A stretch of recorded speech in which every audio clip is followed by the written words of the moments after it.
kuajiri sales and marketing representatives. Bwana Yesu asifiwe. And the first priority goes to the in-house members. Kama wewe ni member wa Besma hapa kanisani,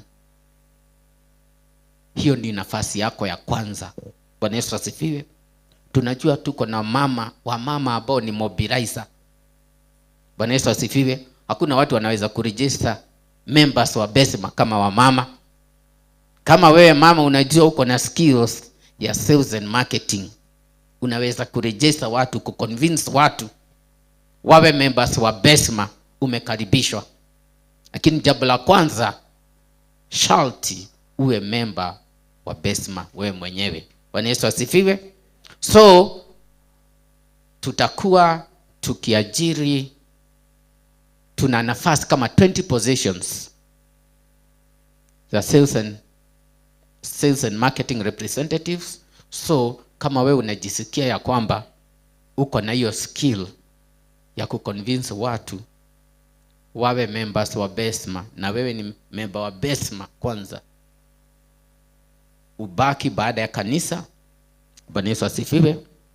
Ubaki hapa hivi, hapa katikati hapa. Bwana Yesu asifiwe. Utamuona dada wetu Jane, Simoni hapa, lakini atakuja. Bwana Yesu asifiwe. Asipokuja, there is our sister Esther Wamboi. We can also see her. Najua atakuja. Amen. Atakuja tu. So lakini wale ambao wangetaka kuwa sales and representatives wa Besma, tubaki hapa. Hata mimi naweza kuwaona. Bwana Yesu asifiwe. So that is very good.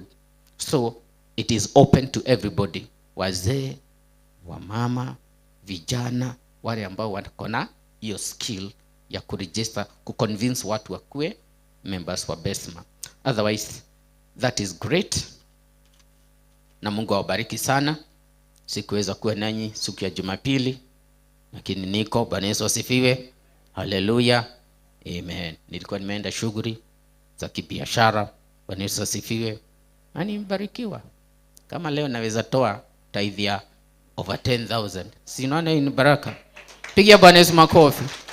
Pigia Bwana Yesu makofi. God bless you, God bless you, God bless you. Yesu ni Bwana. Amen. Asante sana Elda Kimani. I think kuna addition moja tu ya announcement. I go ahead. Sawa, thank you. Sasa tuko na ushuhuda ambayo Mungu ametutendea. Jana tulikuwa na wageni ambao walikuwa wametutembelea wa kutoka hapa Marikiti, hii soko, na on Thursday tutakuwa na 500 youths watakuwa mahali hapa.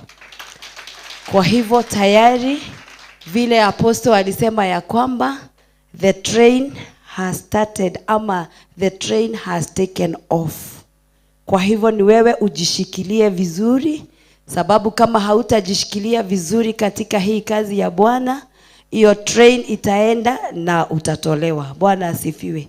Kwa hivyo tuendelee kuombea hiyo ministry ya evangelism na hata hao wageni wetu ambao watakuja Thursday. Mungu awabariki. Wakati huu ningependa kupatia our brothers and sisters from Molo, wako na wimbo ambao wangependa kumsifu Bwana.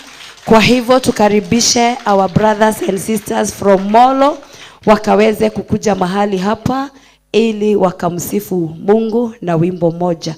Karibuni sana pastor and your team. Karibuni. Wakimaliza tuko na dada zetu kutoka Kajiado County.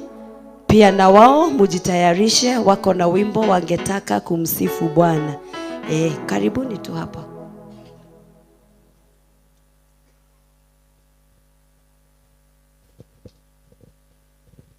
Bwana asifiwe kanisa. Nimefurahi kuingia kanisa Siku yenye nilikuwa ninaona Moro, ndugu yangu ule mwenye huko alikuwa anasifu, bado atakuja hapa tuimbe, hana bahati. Nilikuwa nasema Bwana asifiwe. Kuna neno lilinifurahisha, mtumishi akaninunulia hii suti na hata spika. Ndio nimesema huyo shuhuda ukikaa nayo Mungu awabariki. Ndio ndaambia mtanisaidia Biblia nisome hiyo neno katika Kutoka 3:14.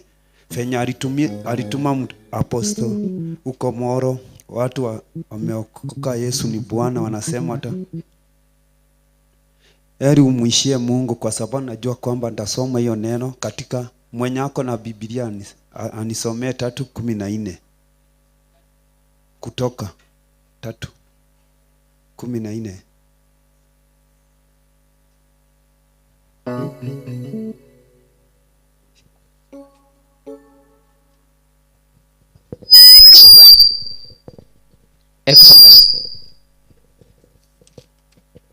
Exodus 3:14 Kiingereza, halafu tusome kwa Kiswahili.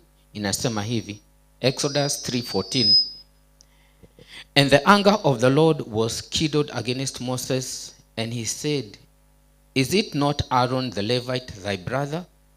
I know that he can speak well, and also, behold, he cometh forth to meet thee. And when he sees thee, he will be glad in his heart. Kiswahili 14. Chapter 3 verse 14. Oh, sorry.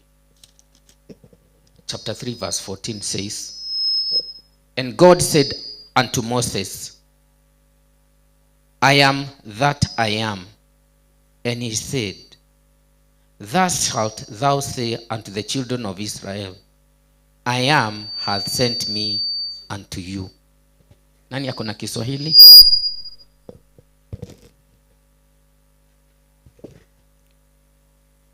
Tatu 14 inasema, Mungu akamwambia Musa, mimi niko ambaye niko. Akasema, ndivyo utakavyowaambia wana wa Israeli, mimi niko amenituma kwenu. Hiyo ndio neno naopongeza kwa hii kanisa ambayo alituma apostle huko Moro, alitumwa na Mungu. Yeye ni Mungu ambaye ako. Fenye mnamwabudu hivi, shetani aibike kabisa. Mungu amtumikie mwenye aliguswa. Nilikuwa na speaker kidogo, nilikuwa kama fenye Musa aliambiwa tumia yenye uko nayo, Mungu akagusa apostle. Hiyo ndio ushuhuda. Mungu awabariki kanisa. Pali hiyo pesa ilitoka, Mungu awabariki. Na hata nikasikia apostle akisema atanunua ndege ya kumbebaga. Ndaomba mbele ya kanisa na Mungu atawabariki. Ndaomba Baba, naombea apostle mbariki na ndege katika jina la Yesu, na hata washirika wake wote. Baba, tunakuomba fenya alisema anataka ndege aendage kuhubiri kila mahali, na muombea fenya ako na roho mzuri, umpe katika jina la Yesu Kristo mwokozi wetu, amen. Bwana wetu apewe sifa. Ya sisi ndio tumetoka Molo. Here we are the team from Molo. We are enjoying ourselves to be at Nairobi. Bwana wetu apewe sifa. I think it's my first day to be in Nairobi. Lakini msinichekere, wacha tuimbe. Mungu awabariki. Simbarikiwe. My name is Paul Maina. Bwana asifiwe. Si tumebarikiwa? Mimi sitaongea sana. Mungu awabariki. Amen. Naitwa Jane. Si tulikuwa na nyenye siku ile na nimebarikiwa. Either tu ni kuchoka, ni kutembea. Hiyo ndio imetuweza, lakini tumebarikiwa. Amen. Bwana Yesu atukuzwe. Reverend Dorcas Mwangi. Ninahudumu Elbagon. Tulikuwa na apostle, tumekuwa na yeye, nimeshakuja wakati mwingine. Tumekuwa na crusade Molo. Na nikasikia niko na mzigo ya kuabudu na nyinyi leo. Gari ilikuja kunichukua nikapata wako ndani. Kwa hivyo nilikuwa nakuja kivyangu. Hawa ni watoto wangu. Bwana Yesu atukuzwe. Nilikuwa na hudumu Molo. Jane alikuwa mwanafunzi wangu wa kuabudu kusifu, ni mimi nimemlea, na wengine tuko pamoja nao Molo. Nasikia nimebarikiwa. Joshua chapter 1 verse 5. Joshua kaambiwa, pasiwe na mtu atakayesimama mbele zako siku zako za maisha yako. Hilo neno Mungu alinipatia, nikasikia nikuje tukawane na nyinyi. God bless you. Pasiwe na mtu ama kitu kitasimama mbele zako siku zako zote za maisha yako. Kama kuna kitu si Mungu aondoe. God bless you so much. Amen. I thank God. Hawa ndio waliokoka wakati wa crusade. Wakati crusade ilikuwa Molo waliokoka. Huyu nimemjua, nimejua wazazi wake, nimejua background ya kwao. Praise God. Ukisikia hivyo anaongea, Mungu anamtumia hivyo. Bwana Yesu asifiwe. Apostle alikuja on Tuesday, sikujua, na akatimiza. Si mnaona vile yako? Hii ni kazi ya mtumishi wa Bwana. Si tuseme abarikiwe katika jina la Yesu. Hawa waliokoka, kuna wale walitoa motorbike, na ninaamini kuna jambo ambalo apostle amefanya. Neno moja tunataka kusema, pasiwe na mtu ama kitu kitazuia kazi ya Mungu iendelee. Na kikiwa kiko, naomba kwa jina la Yesu kiondolewe. Kazi ya Bwana inawili, huduma hii iendelee katika jina la Yesu. He's a man of God. Tumekuwa tukimuombea, na kuna wakati hata nilimuongelesha tukio kwa maombezi. Bwana akatupa ufunuo ya kwamba nimeinua mtumishi wangu Musa, mshikilie ni kama Huri na Haruni. Bwana Yesu asifiwe. Na nikamwandikia nikamwambia, bado tunakushikilia, bado tunakuinua, maana tukikuinua tunajua ushindi utapatikana. Praise the name of the Lord. It may seem slow in coming, lakini kwa wakati wa Mungu itatimia. God bless you so much. Amen. Bwana asifiwe. Kwa majina naitwa Simon Njogona kutoka Moro.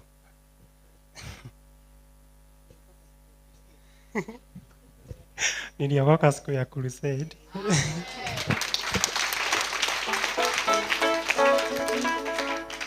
Alafu mimi ni mmoja wao wenye walipewa pikipiki. Nikasema asante sana. Yeah. Bwana asifiwe.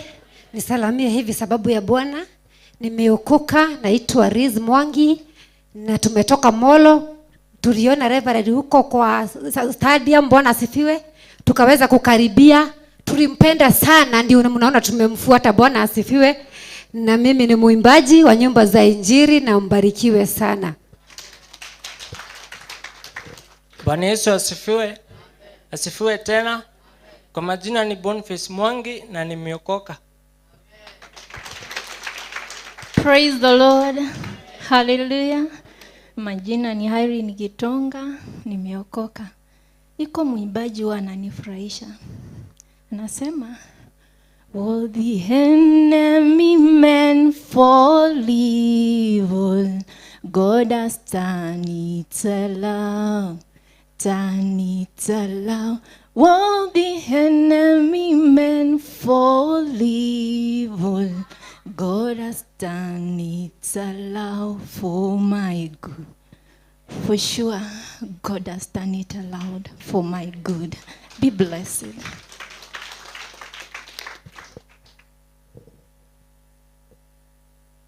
Tuwekee wimbo. Tutawimba huu wimbo pamoja.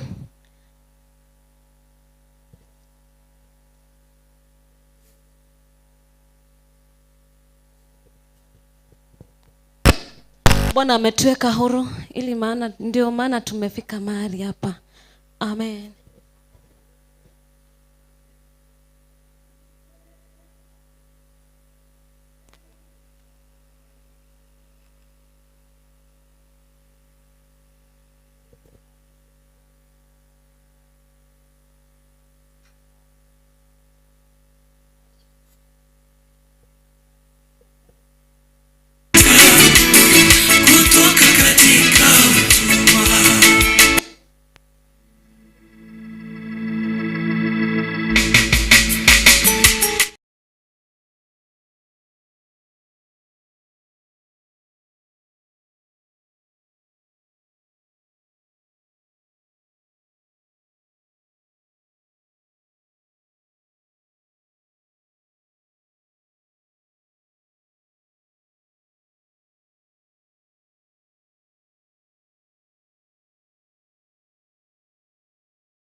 Mama yake anaendelea kulia.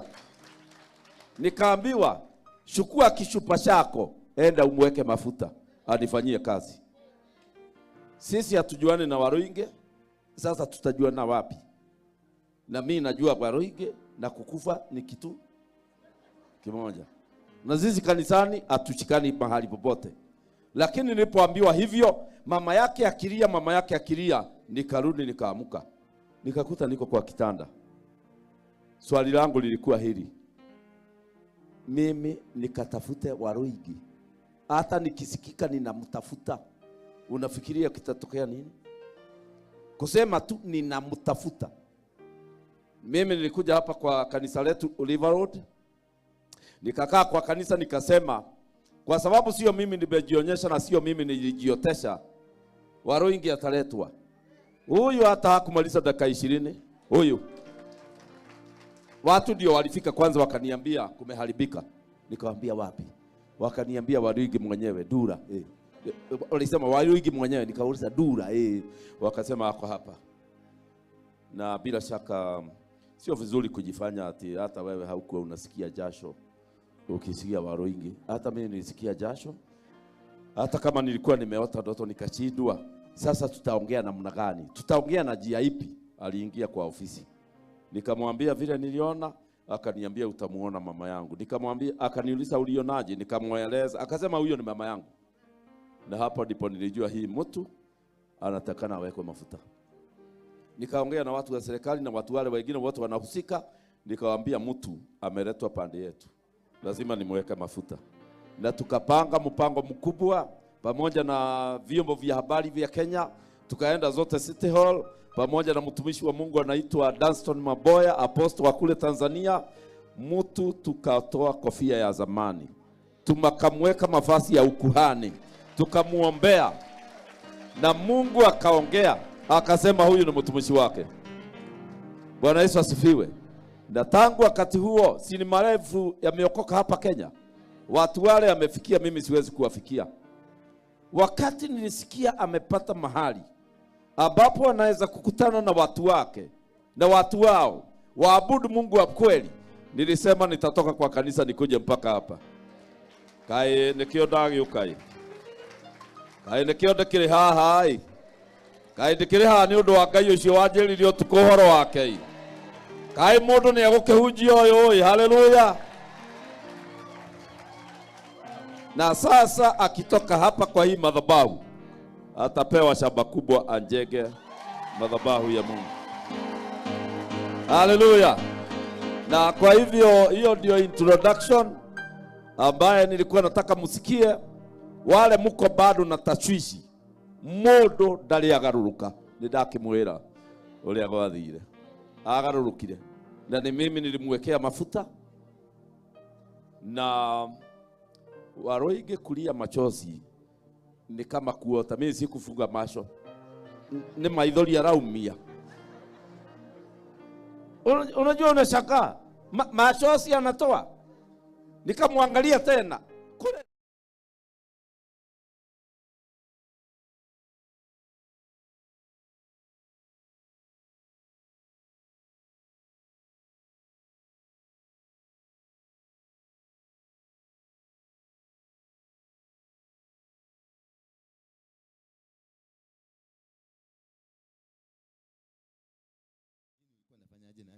Sasa majini unaekanga kwa mkono. Nikuite? Niite.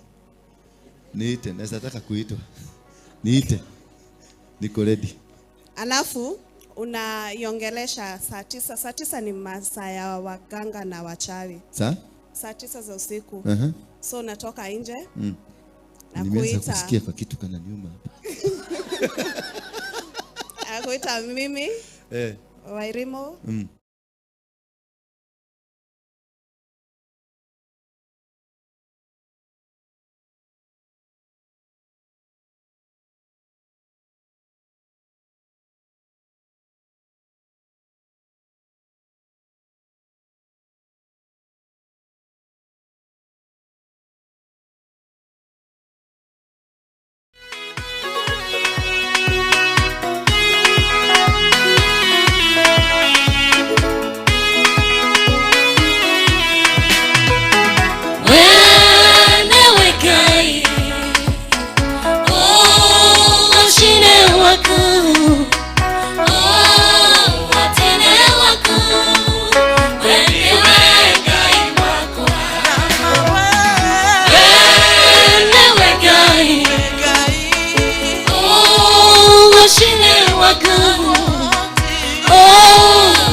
Roina yere boraku Nao ati waku Roshine na tuko Rore merwakwa Roina yere boraku Nao ati waku Roshine na tuko Tupige makofi tukishukuru Bwana. Heya, wewe ni Mungu anaweza mambo yote.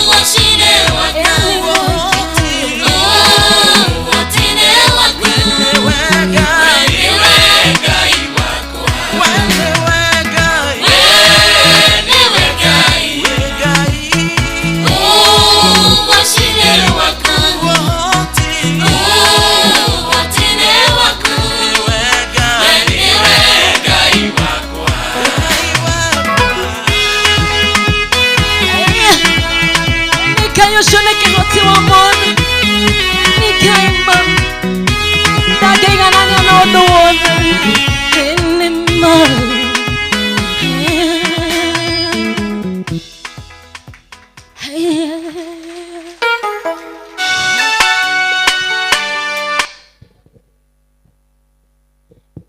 Haleluya. Nataka tusikie wangu unasema mpenzi wangu amenitoa mbali katika jina la Yesu. Tusikie wimbo.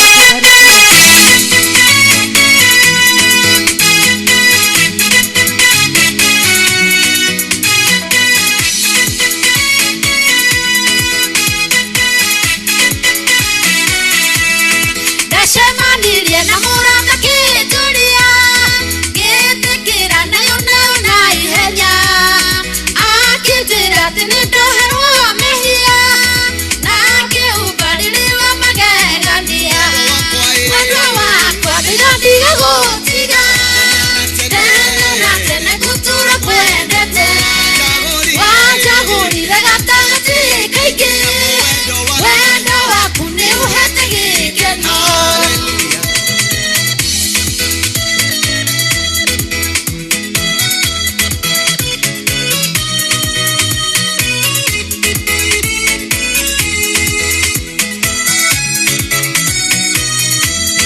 Watigire watekera gishuhi No kitira timenyerere kuo Yakwa ya uhigithikagie giko No kitira menyerere ngoro yakwa Wendo wakwa digadiga gutiga Tene na tene gutura kwendete Wajagurire gatagati kaingi Wendo waku ni uhete gikeno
tene kutura kwendete wanjagurire gatagati kaingĩ wendo waku nĩ ũhete gĩkeno.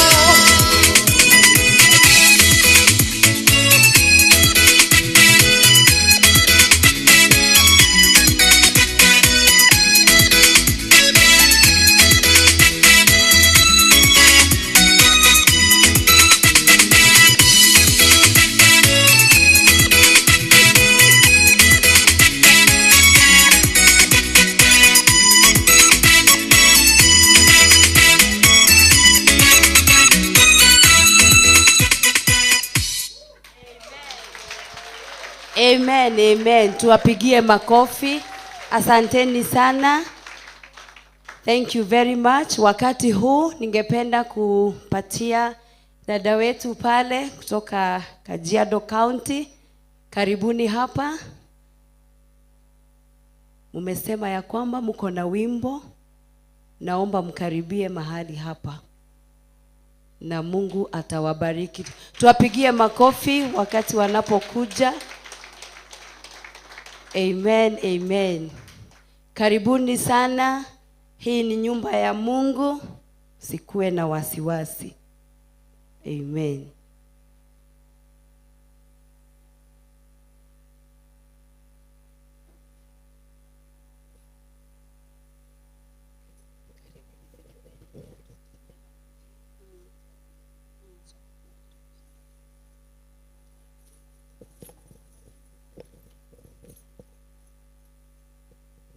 Bwana Yesu asifiwe. Bwana Yesu asifiwe tena. Subarangai pokigara subarangai. Mimi kwa majina yangu ninaitwa Esther Siara na nimeokoka. Yesu ni kimbilio ya maisha yangu. Bwana Yesu asifiwe. Mimi nimetoka na Manga na nampenda Yesu. Bwana Yesu asifiwe. Niko hapa kwa ajili ya utukufu yake. Bwana Yesu asifiwe. Mimi boma yangu ni Wasima na wamenituma salamu niwasalimie. Mmepokea salamu? Nafikisha hapo. Mungu awabariki. Haleluya. Bwana Mungu apewe sifa. Inua mkono wako kama unampenda Yesu, sababu Yesu ndio ametukutanisha hapa. Nimefurahi kuona ulivyo mzuri, kazi ya mikono ya Mungu. Majina yangu naitwa Neema, nimetokea Kajiado pande za Namanga boda, na Yesu ni Bwana na Mwokozi wa maisha yangu.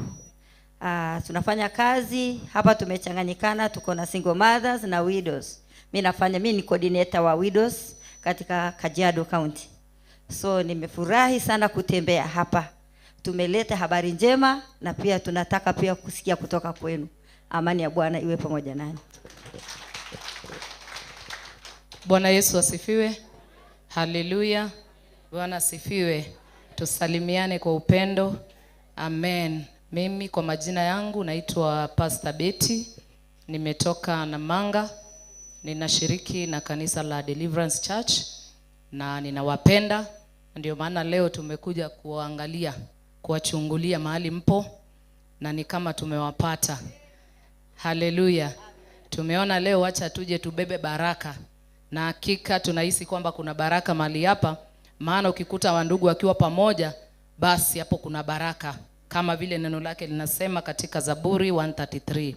Kwa hiyo hapa mahali kuna baraka tele na tunasikia raha. Ni kwamba hatujapoteza siku. Bwana asifiwe. Hatujapoteza. Kwa hivyo ndio maana tumekuja mahali hapa tushiriki baraka za kifalme, na mbarikiwe sana. Amen. Habari yenu wote? Iko salama? Mimi naitwa Naringara Mnyapara. Mwiki yangu pale nashinda kuamuka. Mimi napenda Mungu. Mimi naokoka kabisa. Iko boma yangu iko msalama. Watoto wangu iko salama. Mimi namba 3 na huyo niko namba 4 nyumbani na huyo namba 5. Lakini iko mgonjwa, lakini nashinda kuamka kusimama kwa ajili ya Mungu. Lakini tuombe. Iko salama kabisa. Iko na Manga. Miss Yesu. Miss Ngai. Mimi naitwa Karoke Tukei, tumetoka Namanga, tumeokoka, tunapenda Yesu. Nimekuja kuwatembelea siku ya leo, naomba wabariki. Bwana Yesu asifiwe. Bwana Yesu asifiwe tena. Amen. Mimi nimeokoka, napenda Yesu, na mimi naitwa Naomi Samuel kutoka Namanga. Na mimi nimeokoka, napenda Yesu. Bwana asifiwe. Jina langu naitwa Ann Malosi. Nimeokoka, Kristo ni Bwana. Ushuhuda wangu ni wimbo, na utasikia vile hiyo wimbo anasema. Wakati wa matatizo najiuliza maswali, kweli Bwana Mungu uko karibu na mimi. Shida kanifunga macho nikawa sioni mbele, kweli dunia ina matatizo. Sikia maoni yangu Bwana, ninakuomba nipe uwezo. Shida nyingi zimenisonga na sina uwezo, nishindie Bwana daima. Ninaombea wale ambao ni wadhaifu, waongezee imani wapate kuona raha, apewe imani wapate kukutumaini wewe, kweli usako na sakutama. Sikia maoni yangu Bwana, ninakuomba nipe uwezo. Shida nyingi zimenisonga na sina uwezo, nishindie Bwana daima. Sikia maoni yangu Bwana, ninakuomba nipe uwezo.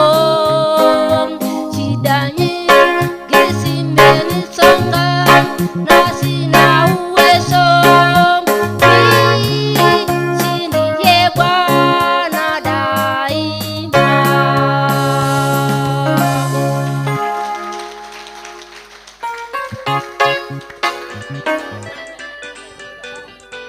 Bwana Yesu asifiwe. Kweli mimi ni mshirika ya IC. Mimi nimetoka ya IC, mimi ni mshirika ya IC. Sasa ile nimesema natoka Namanga na sijasema kanisa anashiriki. Bwana apewe sifa. Nafikiri nilisema mimi ni coordinator wa wajane Kajiado.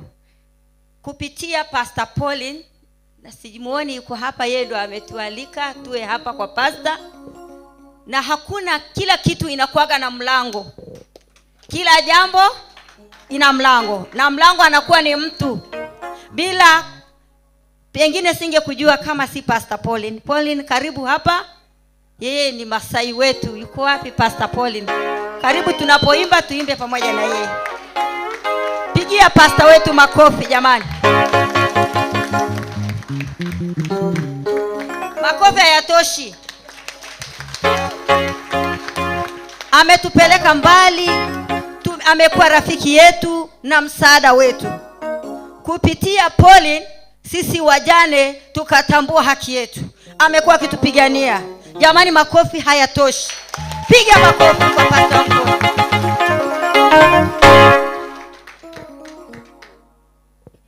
Bwana Yesu asifiwe. Nashukuru Mungu kwa neema. Nimeokoka, Yesu ni Bwana ndani ya maisha yangu. Reverend Pauline, kiongozi wa mama wajane na mchungaji wa wajane katika nchi yetu ya Kenya na vijana wa mtaani. Ndio sasa hivi tumeingia, wako pale 15, nimeingia na wao pia vijana wa mtaani.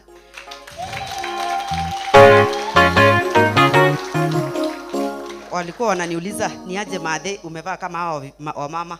Sisi kwani hatusimami pale mbele hata sisi kuzungumza. So sijui mpangilio itakuwaje Pastor Karaja na baba yetu wa kiroho hapa.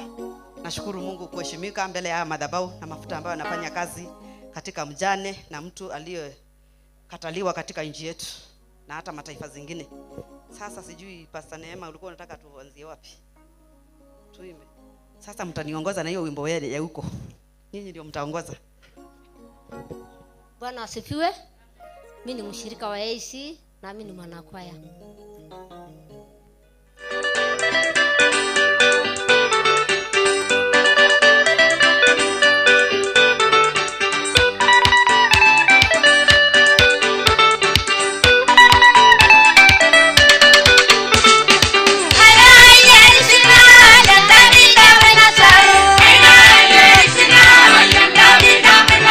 Oh,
Makofi hayatoshi. Biblia inasema ni kwa namna gani? Ni kwa jinsi gani? Kama tumekirimiwa wokovu mkuu namna huu. Tuujali wokovu na ututendee kazi. Kabla tujaenda kukaa, ningemkaribisha Bishop wa kanisa hili. Karibu.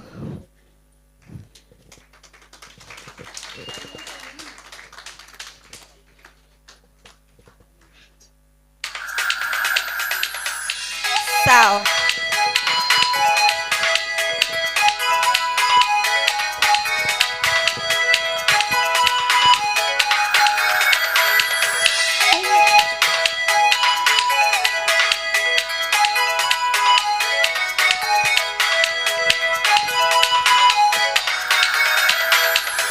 Anyawasa nani shenyarara engaya inara na ngosalaba ibugoyo sagere ngara yengishu yai. Anyawasa nani shenyarara engaya inara na ngosalaba ibugoyo sagere ngara yengishu yai.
So nashukuru Mungu kwa kuwa hata baadhi yao mumeona hapa ni nusu. Walikuwa wanakuja mbasi mbili. Lakini wakawa sijui kiongozi wao aliniambia kitu. Wameshindwa na kuamka. Wanatokanga kule saa 9 ya usiku ndio wafike Nairobi. Hata wakati tuko na International Widows Day wanakujanga by saa 1 wanakuwa washafika Nairobi wakiwa wametoka na manga saa 9 ya usiku. So nashukuru Mungu kwa umbali. Mungu awabariki sana. Baba yetu atakaporegea mahali hapa tutamuita tuweze kudazi na yeye na tumfundishe hizi zaidi. Apostle Ndora Waruinge tunaukaribisha. So mkaanza kupumzika kwa kidogo. Sasa nikaribisha vijana juu wameniuliza madhe ni aje una hawa mama na sisi hatuko. So kazi ya Mungu inaendelea. Amen. Makofi kwa mama wetu wanapoenda kupumzika. Sifa na shukurani zimrudie Mungu kwa sababu yeye ni Mungu wa wote. Sasa mavijana wangu ni aje huko nyuma. Hebu muje hapa mbele na mkuje vile mlivyo. Mtu akuje na kile kiatu ameshika. Hata kama niyo mkate tumebakisha ukuja nayo, tuimbe nayo hapa. Leo tutaimba, tutamsifu Mungu kwa njia zote zile. Mkuje hapa. Kujeni nyinyi wote.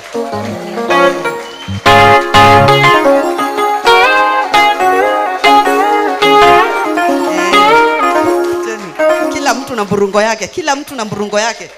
Mungu anachukua sifa kwa njia zozote zile. Amen. Nashukuru Mungu ni kwa sababu ya hawa vijana. Amen.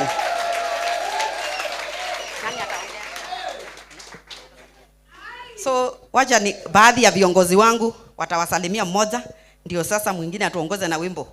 Huyu Mboi wimbo. Anza kutayarisha wimbo. Hata huyu anaweza ongoza wimbo. Haya. Sikia kama wengine. Hi church.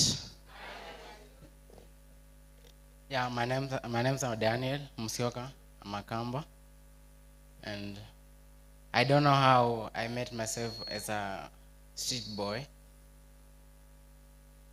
but yeah, I'm saved. I love Jesus.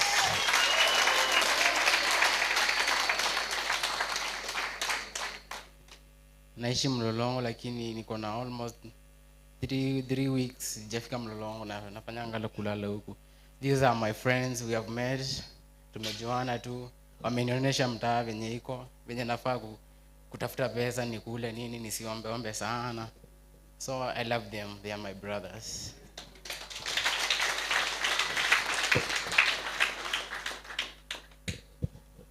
My name is Raphael. I'm born again. I'm a street kid. So what I can say for you, your body is the temple for the Spirit. And in Joshua 9:1 it said, do not be afraid or be discouraged, for the Lord your God will be with you wherever you go. And Psalms 125 verse 5, all Christian are like Mount Zion, which it can't be shaken, but endures forever. Yeah. And I have a song. Wewe ni Mungu, hupasua bahari, haufananishwi na kitu kingine. Unafanya mambo ambayo mwanadamu hawezi kufanya. Unatoa faraja ambayo mwanadamu hawezi kufanya. Haufananishwi na kitu kingine, wala ufananishwi mwitu. And in the 10 commandments, God rested in the Sabbath day, and you alitake time yake kupumzika, na wewe hiyo the Sabbath day take your time to God. All start. Amen. Hallelujah. Hallelujah. Praise the name of the Lord. My name is Isaiah Kuria. I'm a prophet that the day was filled that day. Hallelujah. Sina mengi ya kuambia, lakini ningependa sana kuokoka nikae kama nyinyi, mwana wa Mungu mwenye atatangazwa katika kitabu cha ufalme wa mbinguni. Hallelujah. Sina mengi, nitawaachia hapo. Mungu awabariki sana. Habari zenu tena. Majina yaitwa Daniel Mondi, na mimi nataka kuokoka leo. Na najua Yesu ni Bwana. Sina mengi ya kusema. Bwana Yesu asifiwe. Asifiwe tena. Kwa majina mimi naitwa Samuel Wafula kutoka Bugomba, na wapenda nyinyi wote muweze kubarikiwa. God is good all the time. Majina yangu naitwa Edwin Njeri, na nataka kuokoka leo.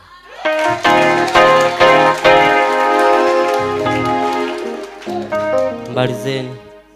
Kwa majina naitwa Haman Kialie, nimetoka saidi za Limuru. Tumekuja na huko. Sina mambo zingine. Praise the Lord. Praise the Lord once more. Kwa majina ni Moses Lemayan from Kajiado County. Nashukuru Mungu kwa uhai. Bwana Yesu asifiwe. My name is Mike Otieno from Kisumu County, Siaya. Nataka leo kuokoka. Yeah, God is good and all the time. Good, and that's not, okay, it's an honor to be here, and I'm thankful for each and everyone for you for welcoming us and to be part of this family. My name's Waruinge Oliver, and I had backslided, but now I'm coming back to Christ. Thank you. And what I can say, we walk by faith, not by sight. Hey, sifa kwa Mungu. Amen. Mungu awabariki sana vijana wangu. Mungu anatupeleka mbali. Hakuna atakayejigonga kifua na kusema ni yeye amefanya. Mungu mwenyewe amefanya kwa utukufu wa neno lake. Amen. Kwa pamoja tutahubiri neno la Mungu vile Mungu atatuongoza chini ya baba yetu. Katika mahali hapa nimewaambia ni nyumbani. Mkiwa mtaani, juu mimi niko Kasarani, mnatembelea hapa mahali. Mnawaambia mmefika, mmekuja ni nyumbani. Amen. Baba amewakubali katika mahali hapa, mtamuona kupitia pastor wetu pia. Pastor karibu hapa waweze kuona. Mkifika hapa hata kama siko town center, mnamuona pastor. Na mama pia hako kwa hii kanisa. Wote na viongozi wengi wako kwa hii kanisa. Mimi nashukuru Mungu. Kazi Mungu alionipa bado nasikia sijafanya mpaka Yesu atakapo kamilisha. Amen. Nashukuru Mungu. Shukuru Mungu.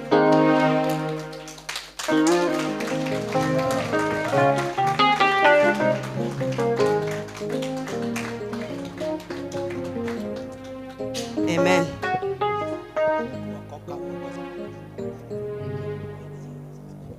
Bwana asifiwe sana. Si mmesema mnataka kuokoka? Wala nataka kuokoka ni nani na nani na nani? Haleluya. Tusimameni. Wacha niwaambie. Hakuna kitu kinafanya business yote ya biguni isimame isipokuwa wakati nafsi moja inarudi kwa Yesu. Nirudie tena. When a soul inarudi kwa Yesu, every business in heaven stands still. And angels start rejoicing. Hallelujah. So there is no important moment like this. Kwa hivyo nataka zote tuelekeze mikono. Hallelujah. Amen. Semeni Bwana Yesu. Bwana Yesu. Kuanzia leo tu hatutaki kujiongoza. Kama vile tumesema, tunataka utuokoe. Sasa hivi tusamehe dhambi zetu, tuoshe na damu yako uliyomwaga msalabani, na ukasema yote yameisha. Na leo tunataka yote yakaishie kwako, utuokoe.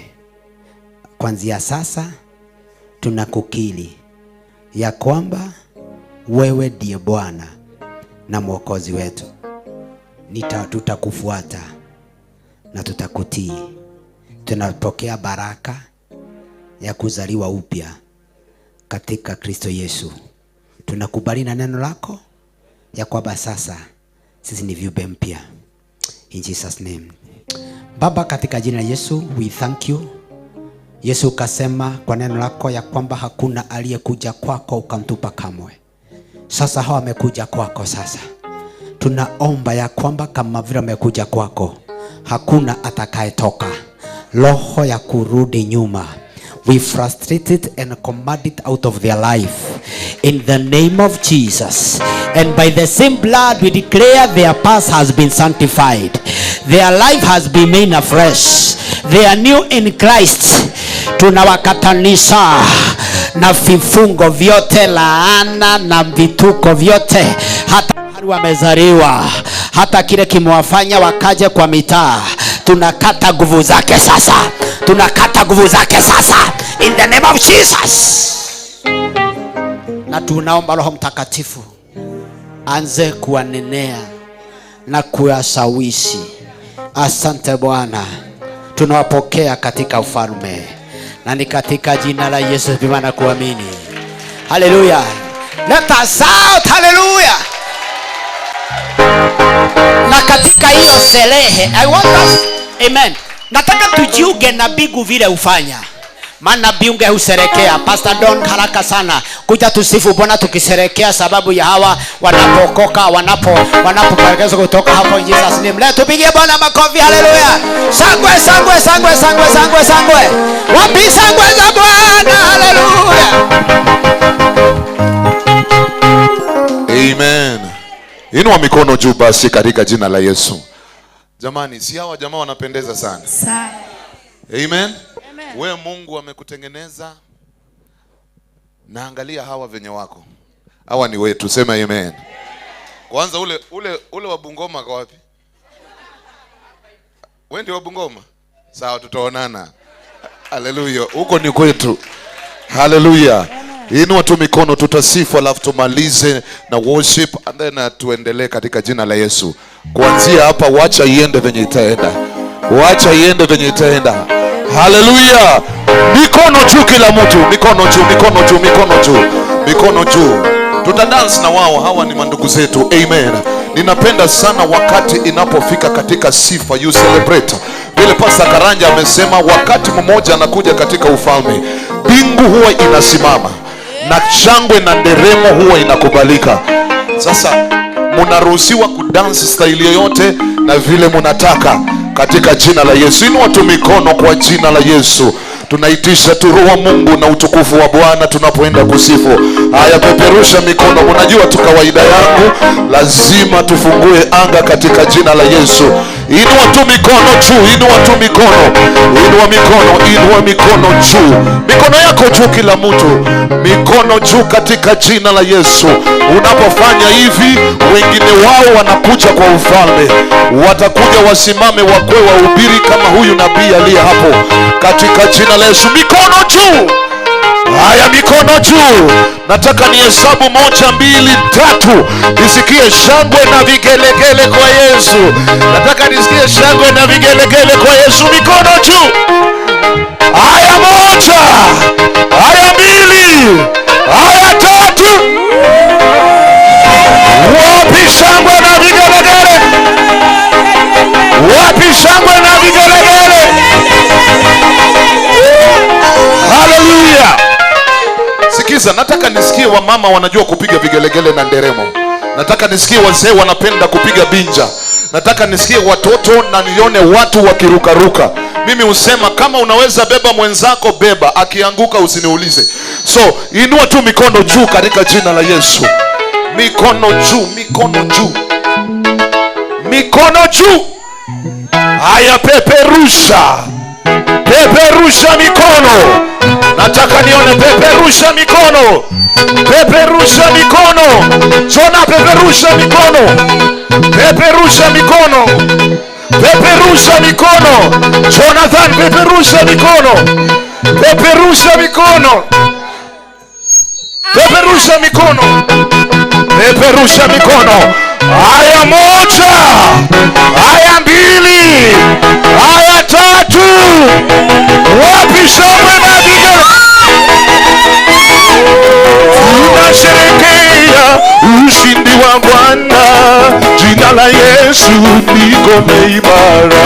Tunasherehekea ushindi wa Yesu.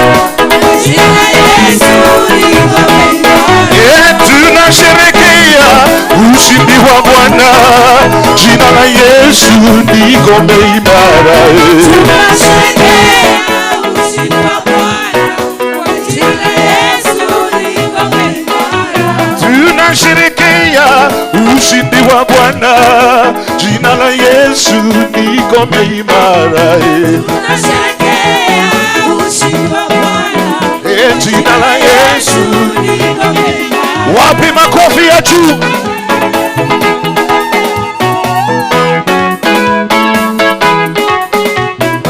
Tunasherehekea ushindi wa Bwana. Jina la Yesu ni ngome imara. Tunasherehekea ushindi wa Bwana. Jina la Yesu ni ngome imara. Tunasherehekea ushindi wa Bwana. Jina la Yesu ni ngome imara. Tunasherehekea ushindi wa Bwana. Oh, jina la Yesu ni ngome imara.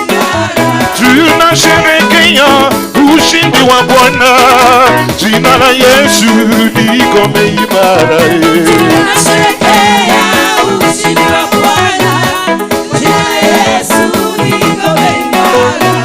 Twasherehekea ushindi wa Bwana, jina la Yesu ni ngome imara. Tunasherehekea ushindi wa Bwana, jina la Yesu ni ngome imara. Tunasherehekea ushindi wa Bwana, jina la Yesu ni ngome imara. Tunasherehekea ushindi wa Bwana, jina la Yesu ni ngome imara. Twasherehekea ushindi wa Bwana, jina la Yesu ni ngome imara. Tunasherehekea ushindi wa Bwana, jina la Yesu ni ngome imara. Wapi mikono juu, mikono juu. Inua Yesu, inua. Inua Yesu, inua. Inua Yesu, inua. Inua Yesu, inua. Inua Yesu, inua. Inua Yesu, inua. Inua Yesu, inua. Inua Yesu, inua. Inua Yesu, inua. Inua Yesu, inua. Inua, twende, twende, twende, twende. Mikono juu. Inua, inua, inua, inua, inua, inua, inua, inua, inua, inua,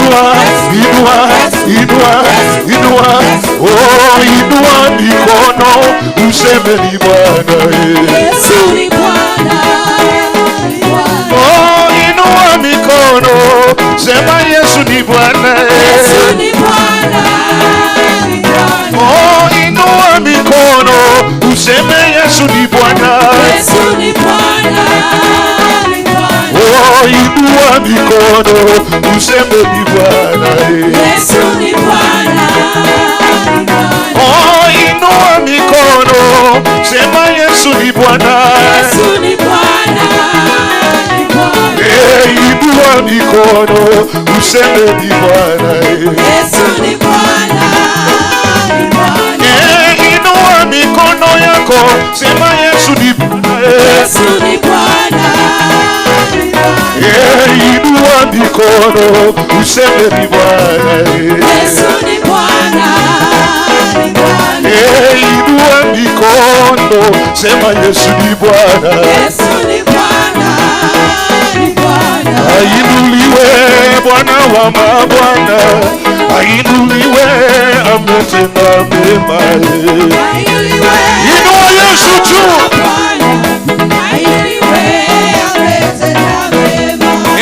Ainuliwe Bwana wa mabwana, ainuliwe ametenda mema. Ainuliwe Bwana wa mabwana, ainuliwe ametenda mema. Oh, ainuliwe Bwana wa mabwana, ainuliwe ametenda mema. Ainuliwe Bwana wa mabwana, ainuliwe ametenda mema. Oh, ametenda mema. Yesu ametenda mema. Oh, ametenda mema. Yesu ametenda mema. Yesu ametenda mema. Baba ametenda mema. Oh, ametenda mema. Yesu ametenda mema. Wapi mikono juu, mikono juu. Inua Yesu, inua. Inua Yesu, inua. Inua Yesu, inua. Inua Yesu, inua. Inua Yesu, inua. Inua Yesu, inua. Inua Yesu, inua. Inua Yesu, inua. Kama umebarikiwa sema haleluya. Kama umebarikiwa sema haleluya. Kama umebarikiwa inua mikono. Kama umebarikiwa inua mikono. Kama umebarikiwa piga kelele. Kama umebarikiwa piga kelele. Kama umebarikiwa inua mikono. Kama umebarikiwa inua mikono. Haya, mikono juu.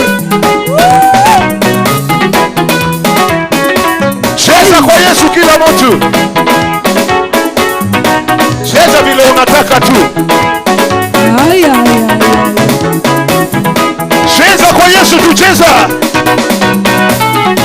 Ebeneza, Ebeneza, Ebeneza, what a wonder you are. I love you so much, Ebeneza, Ebeneza, what a wonder.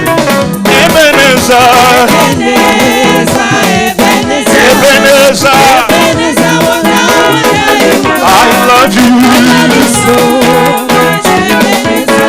Hey, Ebeneza, what a wonder you are. Oh, Ebeneza, Ebeneza, Ebeneza, what a wonder you are. I love you so much, Ebeneza, Ebeneza, what a wonder you are. Ebeneza, Ebeneza, oh, Ebeneza, what a wonder you are. I love you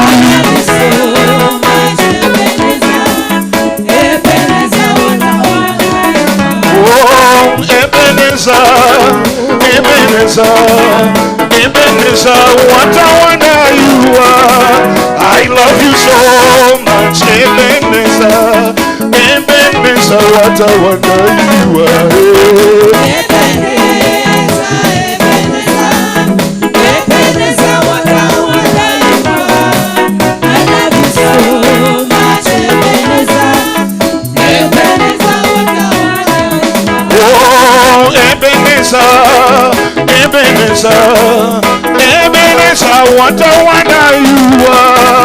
I love you so much, Ebeneza, Ebeneza, what a wonder you are. Ebeneza, Ebeneza, Ebeneza, what a wonder you are. I love you so much, Ebeneza, Ebeneza, what a wonder you are. Ebeneza, Ebeneza, Ebeneza, what a wonder you are. I love you so much, Ebeneza, Ebeneza, what a wonder you are. Haya, inua mikono juu, mikono juu, mikono juu, mikono juu, mikono juu, mikono juu, mikono kwa Yesu. Mwambie Yesu, mwambie, mwambie Yesu, mwambie ataweza yote. Yesu mwambie atakushindia. Yesu mwambie Yesu, mwambie Yesu, mwambie, mwambie Yesu, mwambie anaweza yote. Inua mikono, atakushindia. Yesu mwambie Yesu, mwambie Yesu, mwambie Yesu, oh, anaweza yote. Yesu mwambie atakushindia. Yesu mwambie Yesu, inua mikono, sema Yesu mwambie anaweza yote. Yesu mwambie oh, atakushindia. Yesu mwambie Yesu, Yesu mwambie, mwambie Yesu mwambie anaweza yote. Yesu mwambie atakushindia. Yesu mwambie. Siku zote tunaimba siye, siku zote tunaimba tukishukuru. Siku zote tunaimba siye, siku zote tunaimba tukishukuru. Amenibadilisha Yesu, amenitengeneza Yesu. Siku zote tunaimba siye, siku zote tunaimba tukishukuru. Amenibadilisha Yesu, amenitengeneza Yesu. Siku zote tunaimba tukishukuru, siku zote tunaimba tukishukuru. Amenibadilisha Yesu, amenitengeneza Yesu, amenibadilisha Yesu, amenitengeneza Yesu. Hata leo ninaimba nikishukuru, hata leo ninasema nikishukuru. Amenitengeneza Yesu, amenibadilisha Yesu. Wapi makofi kwa Yesu?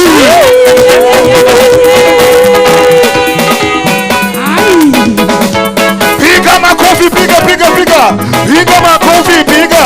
Piga makofi, piga. Piga makofi, piga. Piga makofi, piga. Piga makofi, piga. Piga makofi, piga.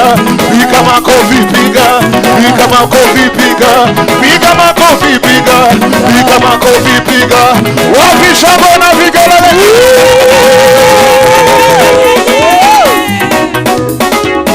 Baba, naomba nitembee nawe milele. Baba, naomba nitembee nawe milele. Baba, naomba nitembee nawe milele.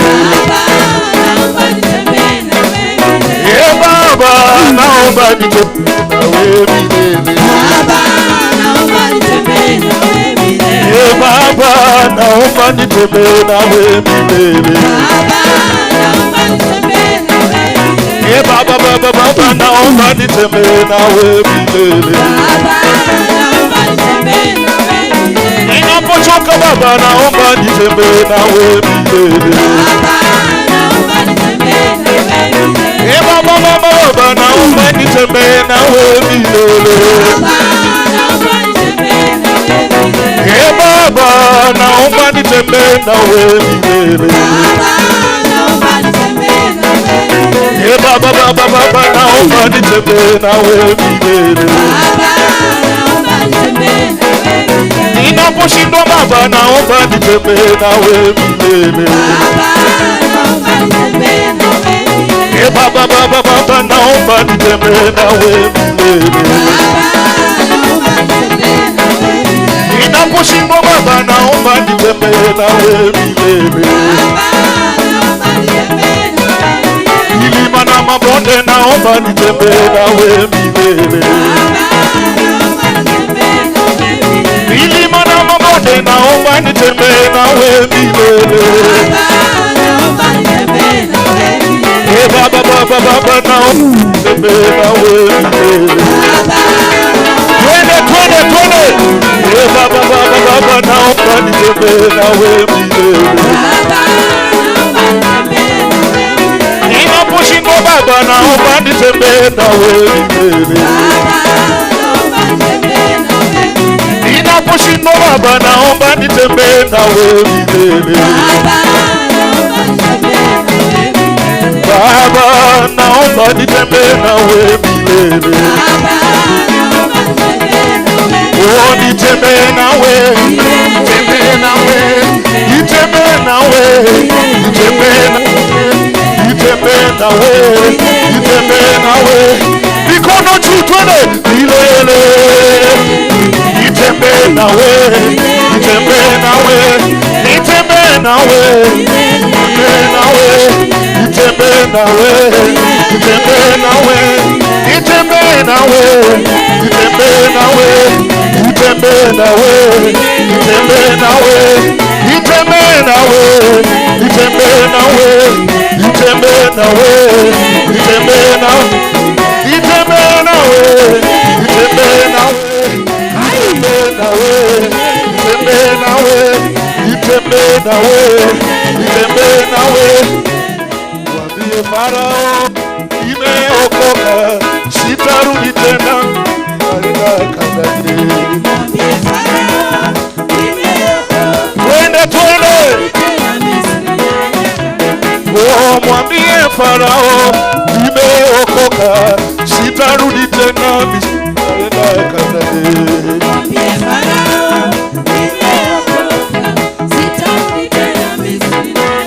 Inua mikono, mwambie Farao, nimeokoka, sitarudi tena Misri, naenda Kanaani.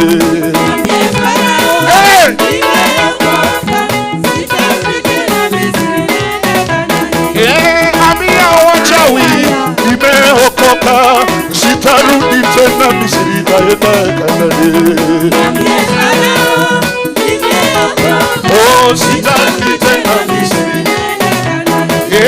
Ambia waganga nimeokoka, sitarudi tena Misri, nitaenda Kanaani.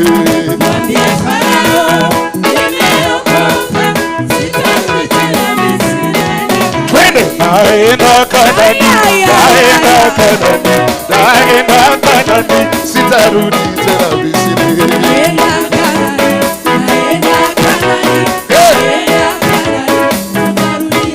Oh, naenda Kanaani, naenda Kanaani, naenda Kanaani, sitarudi tena Misri.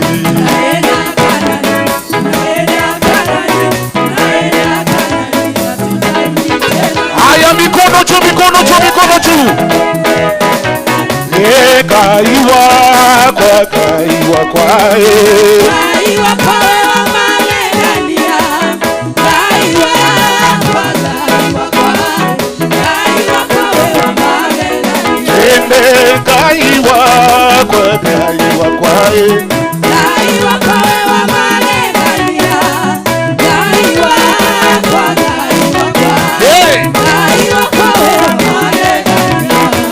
Kaiwa kwa, kaiwa kwa, kaiwa kwa wewe Malegania, kaiwa kwa, kaiwa kwa, kaiwa kwa wewe Malegania. Kaiwa kwa, kaiwa kwa, kaiwa kwa wewe Malegania, kaiwa kwa, kaiwa kwa, kaiwa kwa wewe Malegania.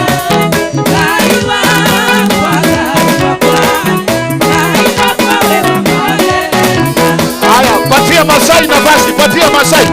Patia Masai nafasi. Songa, patia tu Masai nafasi. Songa, songa tu, songa, mpatie Masai. Patia tu Masai. Hallelujah.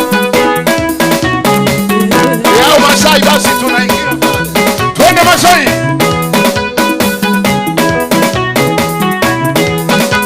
Angalia vile wanacheza vizuri.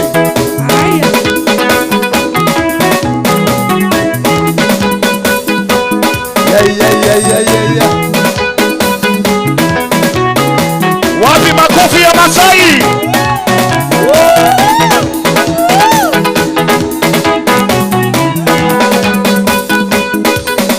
Masai ndio wanakatika.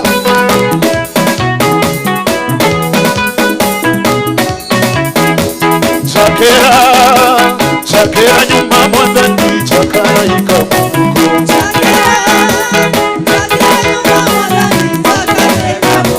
Chakera, chakera nyumba mwadhani, chakara ikamunguko.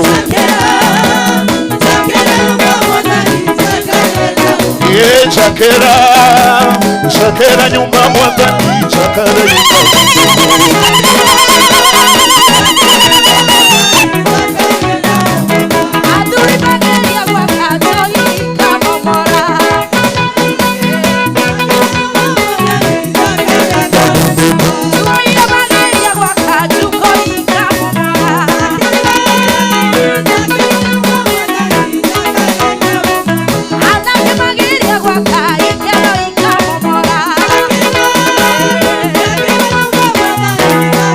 Somebody give a shout to Jesus. Hallelujah. You know, I usually tell you when we are shouting to the King of Kings, unanyanyua sauti yako na unampa Bwana sadaka ya sifa. I am saying lift your voice and celebrate the King of Kings. Hallelujah. Amen.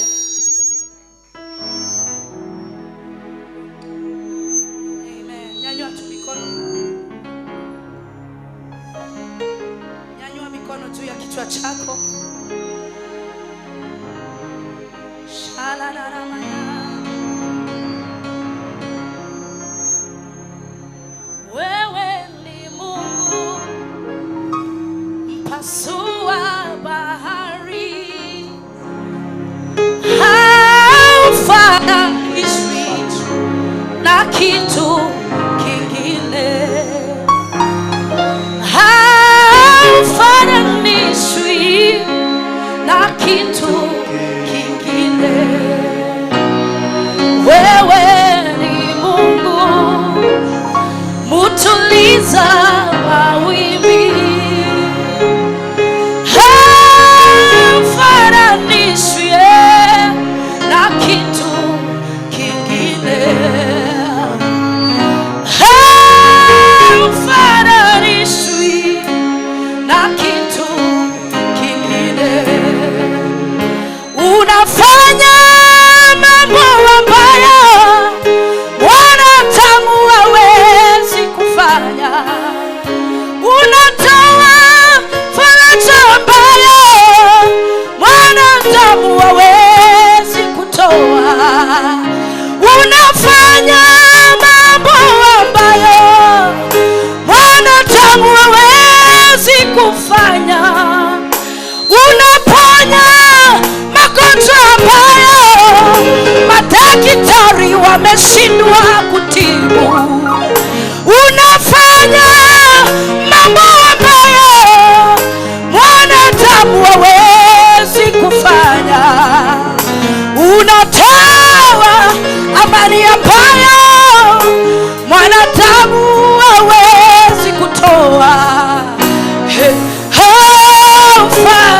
Hafananishwi na kitu kingine Baba, hafananishwi na kitu kingine.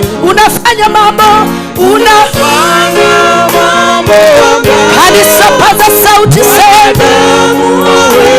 Unatoa faraja,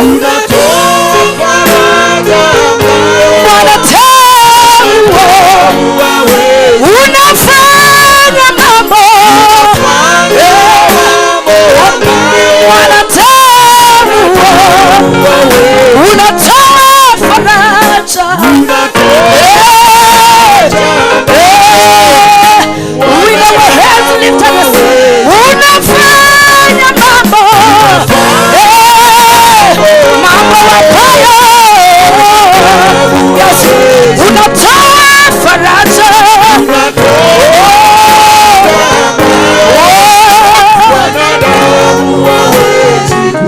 Haufananishi Baba, haufananishi Yawe, haufananishi Baba, haufananishi Yawe, hatuwezi kufananisha Baba, haufananishi Yawe, haufananishi Baba,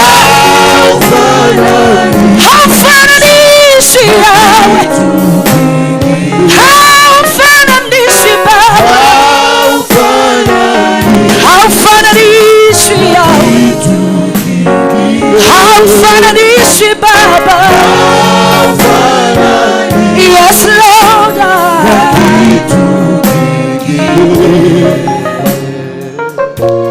you are Yahweh, you are Yahweh, Kabashota. You are Yahweh, you are Yahweh, you are Yahweh, Alpha and Omega. Yes Lord, you are Yahweh, Alpha. Lift your voice, say, you are Yahweh, you are Yahweh. Yes Lord, you are Yahweh, you are Yahweh, you are Yahweh, you are Yahweh, you are Yahweh, Yahweh, Yahweh, Yahweh, Yahweh, Yahweh. Yes Lord, you are Yahweh, Yahweh,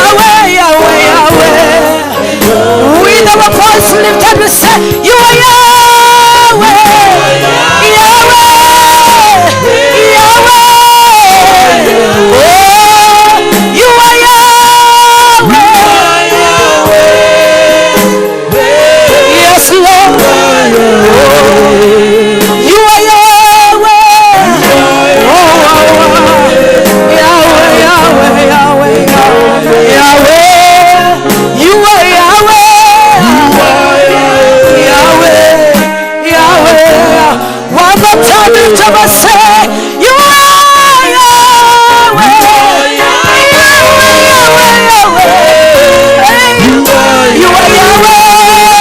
You are Yahweh.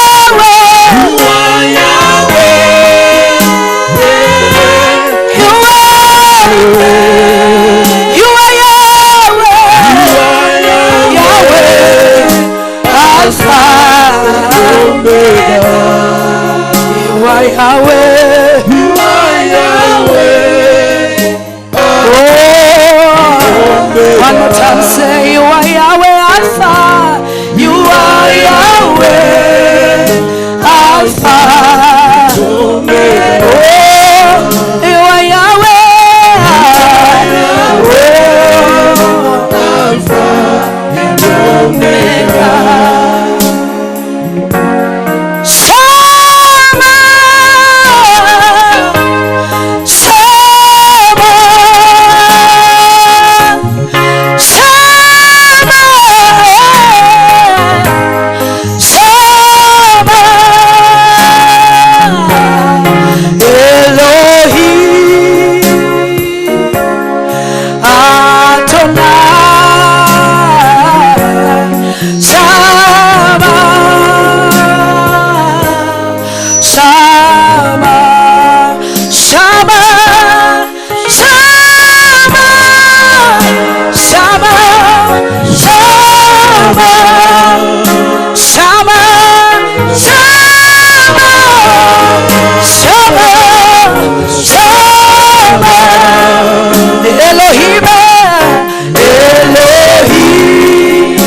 Adonai, Adonai, Shama, Shama, Shama, we say Shama, Shama, Shama, Shama, Shama, Shama.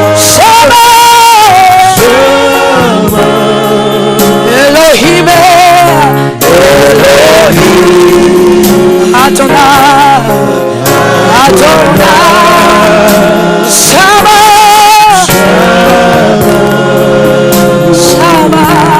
Shama, Shama,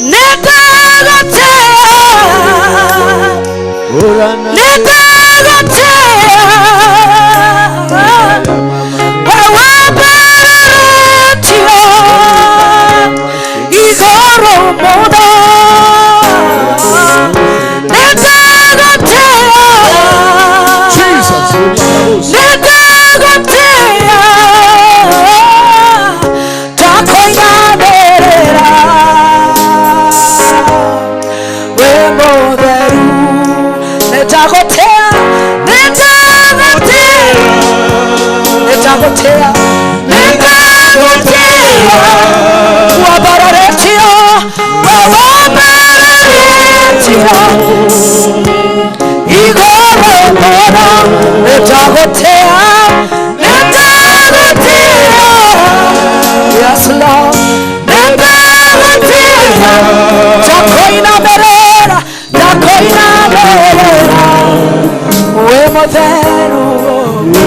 One more time, say nitagotea, nitagotea, nekuokai, nitagotea, wabararete, wabararete, seso, igoro moda, nitagotea, nitagotea, nekuokai, nitagotea.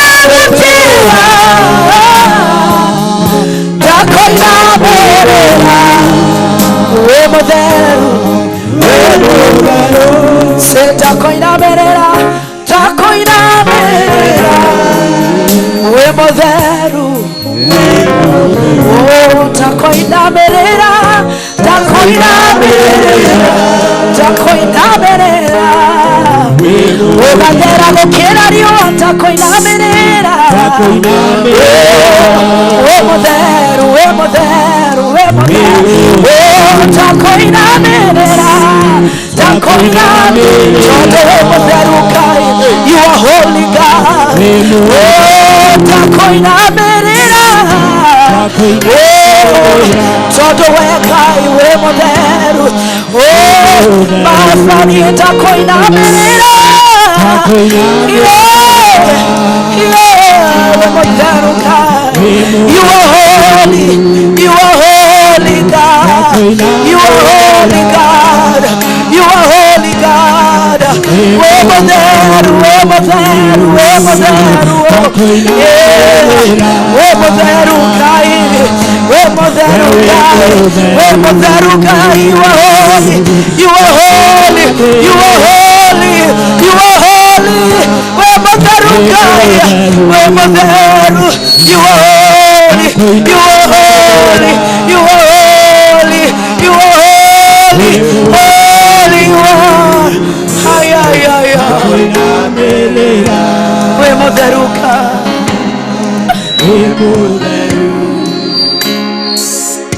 Takoinamirira kai. We motheru kai. We bow before you because you are holy. You are the Master King of glory.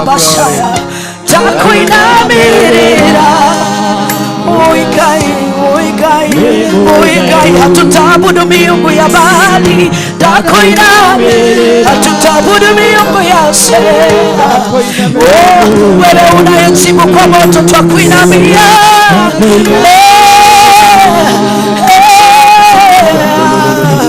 Emotheru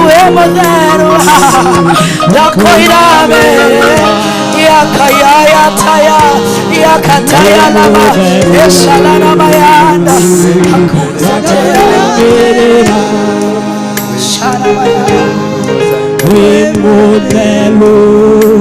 Thank you Jesus. Tunakuinamia, tunakuabudu. Hatuna Mungu mwingine kama wewe. Wewe unastahili kuabudu. Sifa zetu na utukufu zote ni kwako. Tunasema wewe ni Jehova Nisi, Jehova Adonai. Tunakuabudu. You are the Master, you are the King of Kings. We glorify your name. We worship you this wonderful afternoon. You are holy. You are special. There is none like you. There is none can be equated to you. You are the Master, the King of Kings, the King of Holy, the King of Holiness, the Holy of the Holiest. Father, we worship you. In Jesus' name we do pray. Somebody say amen. Put your hands together for Jesus Christ. Pigieni Yesu makofi mazuri. Makofi mazuri, mazuri, mazuri. As you take your seats, unapoenda kuketi katika uwepo wa Bwana. Thank you. Thank you. Thank you. Thank you very much. Thank you for our visitors from the Masai land. Kutoka Namanga, I am told so.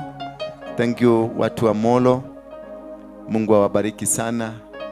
There are so many people who got saved in Molo, but we chose to help a few to come to celebrate with us. Namanga, we are coming there. Bwana Yesu asifiwe sana. Namanga, we are coming there. Just be prepared. We are ushers. I don't know. We need to appreciate because God is working, is doing something in our midst. There is a huge blessings. There is a huge love of God ambayo Mungu ametujalia. Tumefika siku hii ya leo. Sunday tulikuwa hapa, wiki nzima tumekuwa hapa. We have seen the love that he has for us. We have seen the greatness that he has for us. Thank you. Thank you for even coming. May God bless you. I hope you are still sharing in our YouTube page, Bethel Clouds TV. Continue to share with many people. We want to grow it to become bigger and bigger. And also we are having this, the Girawa Adora. You are also invited to participate if you have a story that we can share in that page. Kama ni Mukikuyu that is, ukuje to share kwa the Girawa Adora, but if you have another story, you don't know Kikuyu, tuko na Bethel Clouds TV. We are going to share your story na utabarikiwa. Bwana Yesu asifiwe sana. Simujipigie makofi jamani. Si ujiambie unapendeza jamani. Jiambie tu, usiambiwe na mtu, jiambie unapendeza. Jiambie ninapendeza. Bwana Yesu asifiwe sana. Msalimie, mguze huyo mwenzako karibu, mkono wa kushoto mguze tu. Sijui mwenzako ameenda wapi? Wamekutoroka? Akatoroka. Na mwingine alikuwa hapo akatoroka. Wewe kalia hapa. Ruka hapo. Wewe kuja hapa. Wewe ruka. Hiyo kitiko mbele yako, ruka hivyo. Hivyo mruke occupy. The front seats, wewe ruka hapa. Najua maasha wangu wanahitaji kwenda shule kidogo, ruka hapa. Asanti. Hiyo maneno ya maasha tutahitaji kuwapeleka klasi kidogo ndio waweze kuelewa mpangilio penye naendaga. Bwana Yesu asifiwe sana. Asante sana. We have a good time and wacha tu. I want to teach today. Ningetaka kuwafundisha watoto wakuja hapa. Niletee watoto wote hapa. Watoto wote mkuje hapa. Watoto, wewe kiherehere, mwambie huyo kwa kiherehere kuja hapa. Sasa kanapeleka mwingine huko. Kame control. Simameni hapa watoto. Thank you. Thank you. God bless you. Mlete hapa. Hata huyo mwingine ulete hapa. Huyo ule.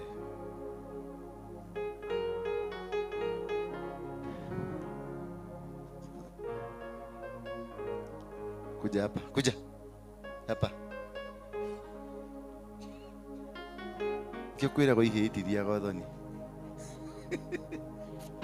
Baba, nakushukuru kwa sababu ya watoto hawa, ukaweza kuwabariki. Ninawatabiria mema katika maisha yao. Pepo yoyote ya kufunga ama kuzima ndoto za hawa watoto ninaiondoa. I cover them with the blood of Jesus. In wherever places they are, may the Spirit of God dwell in them. Mubarikiwe katika maisha yenu yote. May God bless you in whatever you do. May God lift you up. Kuja hapa. May God lift you up.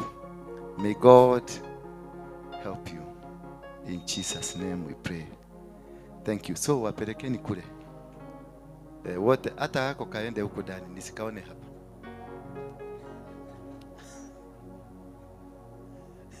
Kamesikia kanaenda kuvukiwa.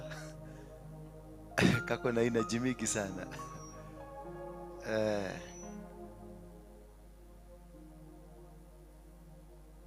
Sit in this. Kufundisha Mkristo inakuwa gumu. Mpaka akae wenye inastahili. Inahitaji kumpeleka shule sijui kama 8, 10 ndio aelewe. Bwana asifiwe sana. Why are you poor? Ask yourself. Jiulize tu swali. I'm a Christian. I am a Christian. And Jesus is my Lord. But I'm poor. Why are you poor? Sasa unauliza nani? Na niuliza mimi, I'm not poor. Jesus is my Lord. Jesus is my Lord. My personal Savior. But I'm poor. Why are you poor? Why? Why? Ni kwa nini you are still poor yet you profess? This thing, hii topic imekuwa ikinisumbua kidogo. I've been wondering why are Christians poor? Na ndio mumeomba. Ukienda Nigeria, they are praying. Ukikuja Kenya, we are praying. Ukienda Tanzania, they are praying. Every time we are praying, we are doing prayers. You go to China, they don't pray. You go to India, they don't pray. Imaombi mingi ola baba dida katotototo. Hii hakuna China, they don't know. Hakuna. Ukienda India, hiyo hakuna. Ukienda Uingereza, mutaratara iko uchachi ni mutaratara. Ukipiga makelele hivyo mnapiga unaitwa polisi. In some churches you go to England or in America, uguze mtu aguke, hiyo ni police case. Hataki kujua kama ni Holy Spirit, utaenda kuexplainia how the Holy Spirit did it. And how can you, where did you communicate with the Holy Spirit ndio tuagushe huyo mama? And we are begging. Huko ndio tunaomba misaada. Na maombi mnashidaka mmejifugia kwa nyumba. Unaomba kutoka asubuhi mpaka jioni na bado inalilia. Nataka tuangalie vizuri. Are we making mistakes? As a Christian doing the will of God or being in the plan of God? Hey, Mr. Mudhaura, how are you? Uko hapa ndani? Wow, nisalimie tu. Kuja tu hapo. Useme, usiongee mastori mingi. Useme hai.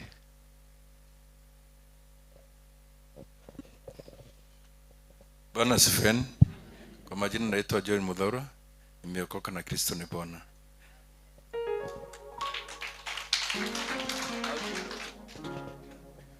Huyu ndugu yangu tumetoana naye mbali katika dunia nyingine ambayo siwezi kuongea saa hii, lakini sasa akanivuta wakati aliokoka.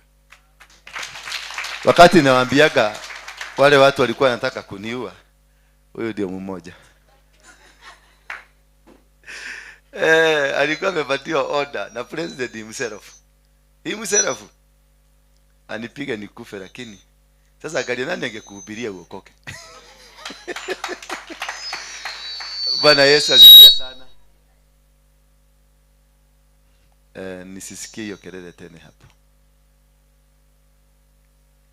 Leo ninataka kuzungumzia kuhusu why is a Christian poor, or why are Christians poor. Bwana Yesu asifiwe sana. Kwa sababu nikiwaangalia sura zenu nyote mmekuja ni neno moja. Nena aliakiwa kemwe. Hapa kuna watu nyumba zao zimefugwa. Hapa kuna watu watoto hawajakula. Hapa kuna watu maisha imefika mwisho. Baka unasema sasa nimechoka kuishi hii dunia. Na wewe ni staunch Christian. Jina yako ni Christian. Jina yako ni Christine. Jina yako ni Jacqueline. Jina yako ni Francis.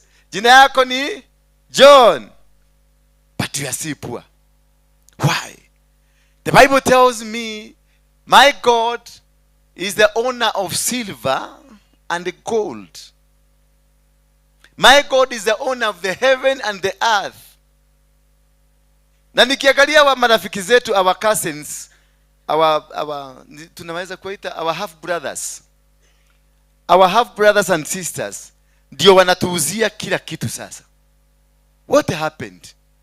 We are born of a mother that was carrying the blessing.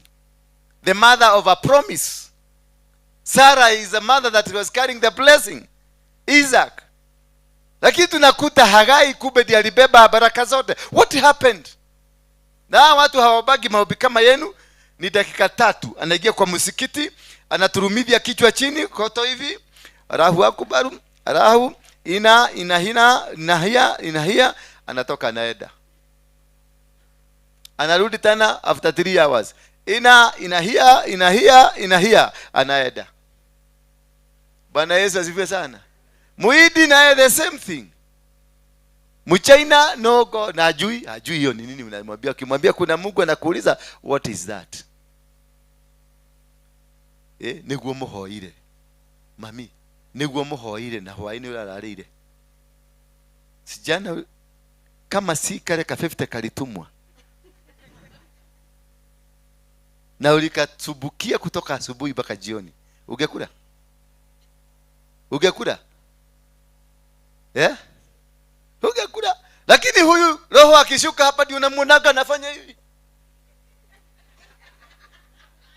Anazunguka hapa akisema Rina bosha kuta kata biki kato. Lakini akienda nyumbani hakuna chakula. Why is it that we don't have relationship? Our salvation with the wealth that God owns.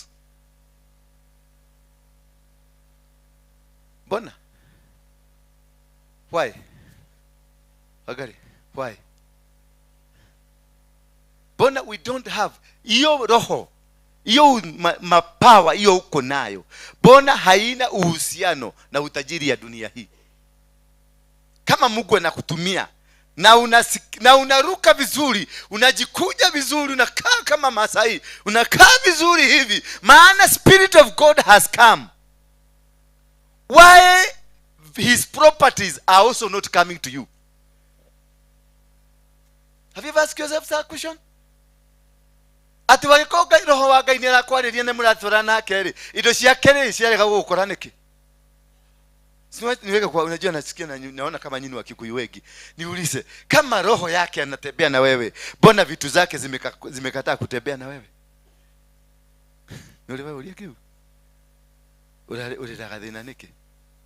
Why are you crying every time kuna shida, kumekauka, godhokire, ate Ruto ameharibu. Sasa Ruto ni nini yake amelete? Mafuta si yake, ni ya Waislamu. Ataenda kwa mfuko yake alipe mafuta wapatie bure? Ati maruku yamepada, ati ni bottom up, inaendelea kupada. Ni bottom up. Ilikuwa shilingi 1,100, sasa inaendelea kwa nini? Bottom up, inaendelea kupada.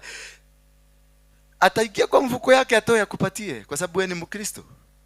Ati tulimuombea, ameanza kuharibu. Mlimuombea, nani alikupatia kazi ya kumuombea? Alisema anataja maombi yako. Wakristo mna kihere mingi ambayo haieleweki. We must change this by understanding why are you poor, because the poverty mentality you have ndio imesababisha hizi shida zote, because we have a poverty mentality. Ni ile mlifuata ile wimbo yenu wewe unapenda na mbibi yako mnaipenda sana wakati ule. Modeni wa Ngai atoragio ni Ngai.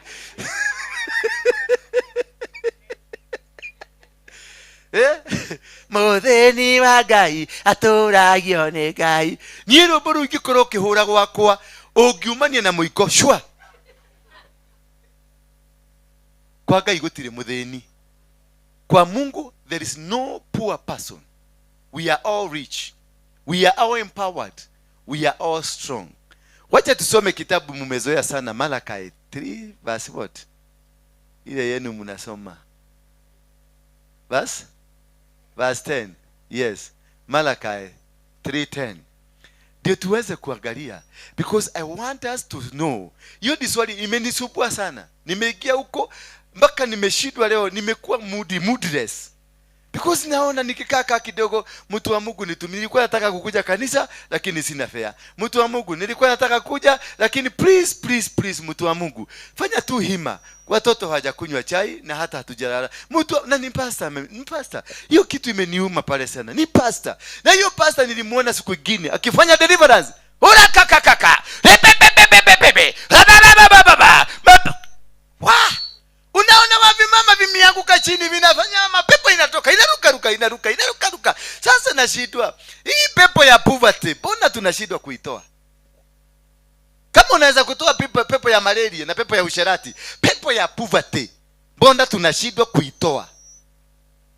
Kwa sababu hiyo mbili ni rafiki yangu na nimesikia kulia. Kwanza nimemtumia tu pesa lakini nimemtumia shingo upande. Bwana Yesu asifiwe sana. Nimemtumia shingo upande. Si kumtumia kiroho ile inasema nimembariki, hapana. Nimemtumia nikijiuliza maswali kwa sababu alinitumia clip yake juzi benye anafanya deliverance. Mungu ametembea. Hala baba. Watu wakaanguka. Wakaanguka. Wakaanza kuinua tu miguu.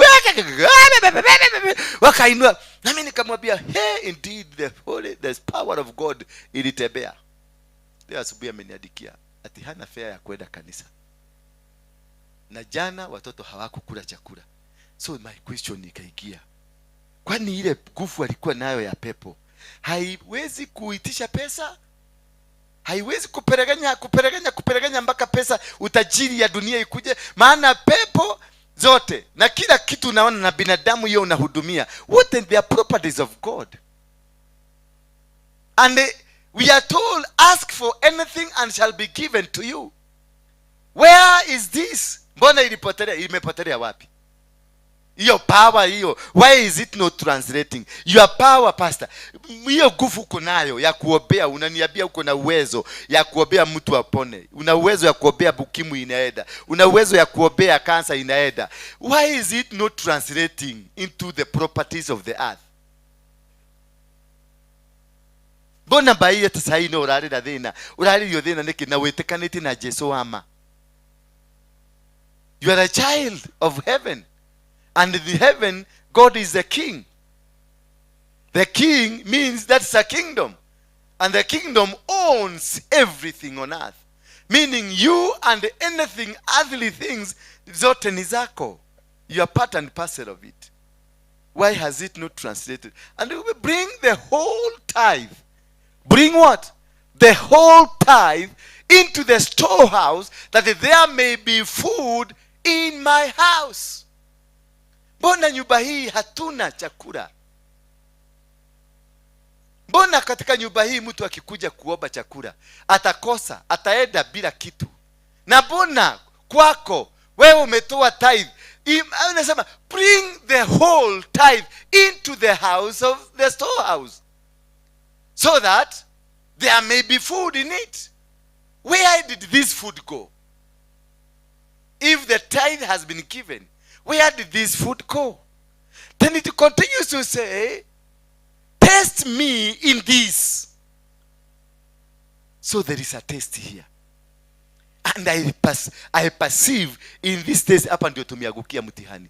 Bringing the tithe to the house. Naonaga mnaleta mpaka mmetengeneza bahasha na iko na majina venye unatoaga. Na watu wa tithe walini request hapa siku moja, wakaniambia watu wa tithe tuombeage maombi special kwa sababu sisi ni watu wa kutithe. Na nika give in, nikaanza kuwaombea maombi special. Si mnasikia kama nikisema wale wako na tithe wakuja kwanza, ni demand ilitoka kwa watu wa tithe. Kwa sababu nilitaka kuona kama maybe hapo ndio Mungu anapitia. Bwana Yesu asifiwe sana. Test me in this, say the Lord Almighty, and see if I will not throw open the floodgates of heaven and pour out so much blessing that there will be no. But my concern here is not the room. It is so much blessing. Hallelujah. So much what? What? So much blessings. Blessings. So much Blessing. So much Blessing. so much blessing. So it is in singular. He has not mentioned blessings. He has mentioned a blessing, a singular. So the tithe is not to open up every blessing, but to open a blessing, the gate of a single particular blessing. Which is this? That I may open the heaven. So the tithe is supposed to open the heaven so the blessing can come. So once the door is opened, once that door, do we write there, kamwi kujeni, kuna mtu tumeweka pale? Kuna mtu tumeweka pale? Kujeni, kujeni, wewe kuja, wewe kuja, wewe ingia hapa, wewe kuja. We don't put, we open the gate for anyone willing to come in, to come. And for those who are not willing to come, they will not come.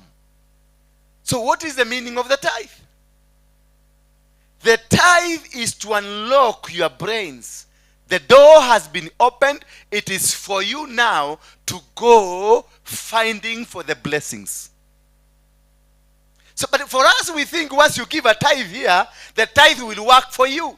The tithe will just come and do the job. The tithe will open the shop tomorrow morning and the millions will come.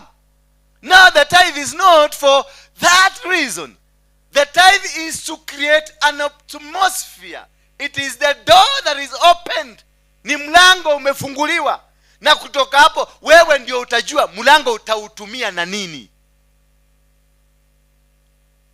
Invites, the tithe invites your common sense. It is upon you to go and do business. It is upon you to go and till wende ukalime mashamba. It is upon you wende ukafanya chochote, as long as it is in connection with the heaven. Hivyo, that is my understanding. Kwa sababu nimejaribu kuona wakati nilikururera hii much blessing. So much blessing meaning it is a blessing. What is this blessing? It is your brain. So it is upon you how you use. Once you give a tithe, don't go sit down, go work. The tithe creates favor. The tithe creates grace for you to work. It opens your minds. It opens how you think. If you are thinking inside the box, you start thinking outside the box. Lakini tithe si hata ni tuteta tithe ni tutaka. I'm so faithful in tithe. Yes, you are so faithful in tithe. Na pesa ya nani? Musa alikuachia pesa ukaleta tithe hapa. Musa ni factory. Musa ni factory. And why? And this man, I was asking, why this power of tithe is not working the way we look at it? Ni kwa nini the power of tithe is not working the way? The power of giving, the power of sacrifices. Why is it not doing it the way it's supposed to be done? Because we are not applying the principle. Because we don't apply. Some of us, we are Christian because we are followers of Jesus Christ. Yes, we worship and believe in Jesus Christ. But Jesus Christ, there's Jesus the man and Jesus the principle. And once you understand that Jesus the man is the grace of God, is that power we are professing? Is that power you are toying? Napokea, watu napokea. Mapepo toka katika jina la Yesu. Inatoka. But there is Jesus the principle. The principle himself. Jesus, when he came, he went to the poor, he helped them. When he came, he went to Zacchaeus and told Zacchaeus, bring all that you have, that can you be forgiven. He went and called the disciples, wake wote ambao, they were businessmen. Akawaleta. That is Jesus the principle.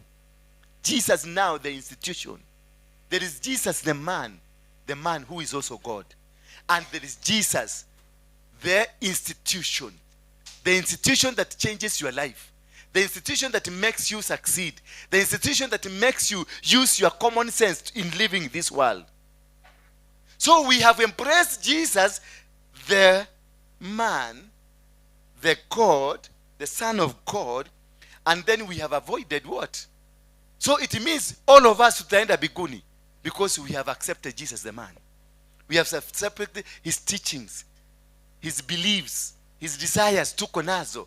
Lakini when it comes to Jesus, the principle, who tells you go and work, who tells you go and invest, who tells you that a Christian is supposed to be rich. Sisi tumeachia wa China na Waidi. Wa China wamekataa the man, sisi tumechukua the man, wa China wamechukua nini? The principle. That is why they are busy doing businesses, busy opening companies, busy doing many things. And those things are working. Yes, they will not go to heaven according to you. You will go, but you will be poor. Until you bring both the principle and the man together, that is when you become whole. So the Bible says God hates. Kegota. Na Ngai nĩathũire thĩ na kĩrimũ.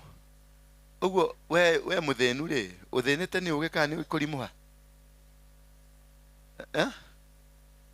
Hello? We mũthĩnu rĩ, nĩ ũrimũ kana nĩ kũhĩga? Nĩ ũrimũ. Ũguo rĩ, he handũ mwĩna ndũgũ na Ngai? Ndũkĩriganĩrwo nginya nĩ gũthiĩ matu-inĩ manyina ũrĩa.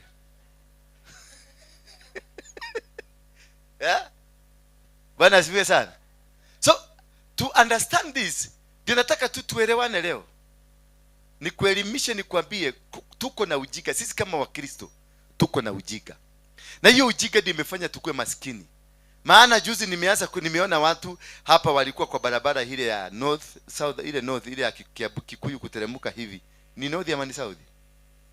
Hii Southland. No, hii kutoka Utawala bypass hii. Kutoka Kikuyu inakuanga? Hapana, inaendanga kichange. Hii ni Eastern bypass. Ikifika pande hii Karen ni kwenda hivyo inakuanga Southern. Ni southern. Inaenda kicheji kikuwa hivyo. Inaenda mpaka northern huko Roiro na huko ni northern. Sasa hapa hiyo ya southern, wa China walienda huko wakachukua nguruwe wakati walikuwa wanatengeneza barabara. Wakachukua nguruwe 100 na walinunua kwa Wakikuyu. Mkikuyu mmoja ni pastor kule walinunua. Ni nini hiyo? Sasa wakanunua maguruwe. Kwani wamekuja hapa? Waliponunua maguruwe, angalia ni hapa. Look here. Waliponunua maguruwe, wakaenda pale katika pale Getaru, wakachiba shimo kubwa sana. Wakaangusha hizo maguruwe huko ndani, wakazimwagilia petroli na wakahakisha moto zikachomeka zote, kisha wakafunika. Na mwenye aliuza hizo nguruwe, mmoja ni pastor, ni Mkikuyu. Hao huyo pastor Rude baadaye, baada ya barabara kutengenezwa, nilimuona akiongoza watu kusema kuna madhabahu ilifanyika wapi? Kuna madhabahu ya nguruwe ilifanyika wapi? Na hizo nguruwe zilitoka kwa nani? Kwake. Bwana Yesu asifiwe sana.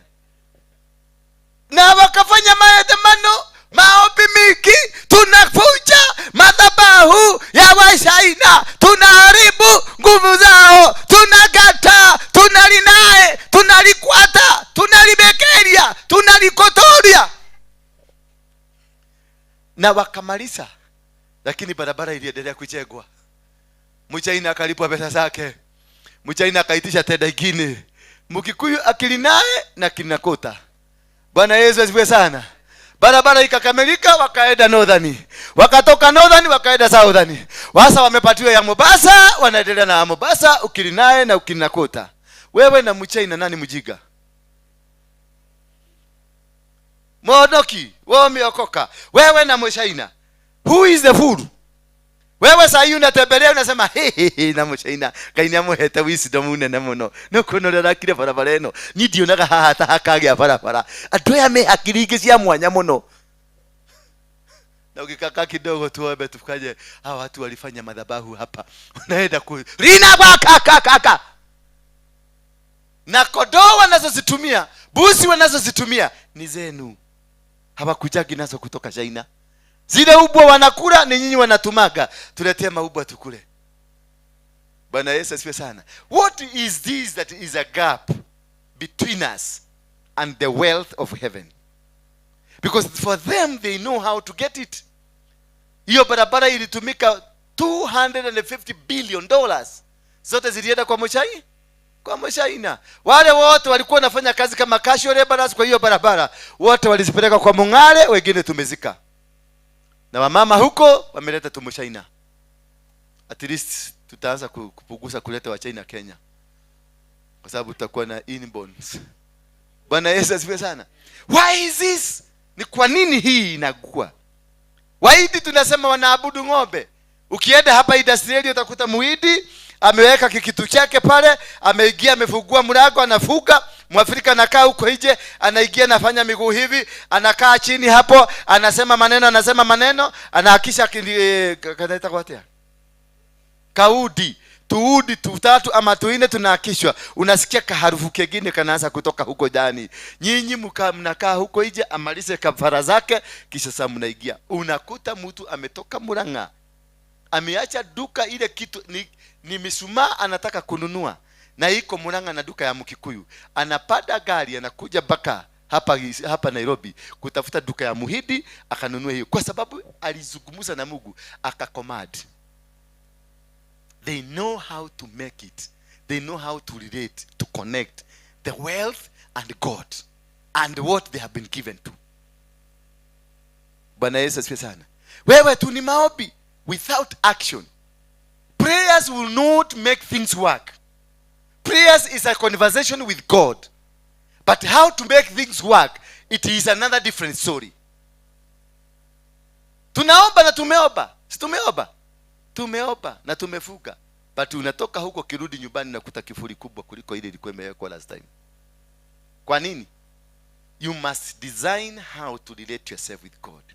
You must understand the principles of the kingdom is different from any other things. Therefore, you can pray and you can pay your tithes and you can pray but still remain poor until you realize ni vipi nita change my fortunes, ni vipi nita change maisha yangu. Bwana Yesu asifiwe sana. Kwa sababu naonanga watu wakienda hawa Waislamu, they know how to do it, they know how to bring the customers. Anafungua tu duka, unakuta ni wengi hapa mmeenda pale kwa ile duka ya ile huko Waislamu inaitwa nini, Jamia, huko Jamia Mall. Umeacha River Road, kuna makate na kuna kitu, lakini unajikuta Jamia. Electrons ziko hapa chini na Wakikuyu wenzako, lakini unajikuta wapi? Jamia. What is this that is attracting you there? Is it the prayers? Is it the prayers? Not the prayers. Si maombi. Ni kitu tu kimekuvuta, unasikia duka ya Jamia niho mekoro na ido ili njega. Lakini umeacha brother yako alitoka Taki jana na amekuja na original. Unajikuta isiri na vitu fake na umeacha brother yako na ako na vitu original. Maana alisema nidi geta kwetu kana ndio fake. Unamwacha hapo na fake na original zake, unaenda kuchukua fake. Why? What is this? Why do we have this disconnect? You are paid salaries, but the salaries are not adding up. You are doing business, but the business is not adding up. Lakini ukikuja hapa unasema venye Mungu anakutumia. Kwani huyu Mungu ni Mungu gani huyu mwenye haka connect na zile vitu zake kuconnectie? How can you be my friend na unalala jana niko nazo? How can your father ako na vitu kwa fridge zimejaa chakula na mnalala hapo nje hamuna chakula? Sio ni swali ya kujiuliza?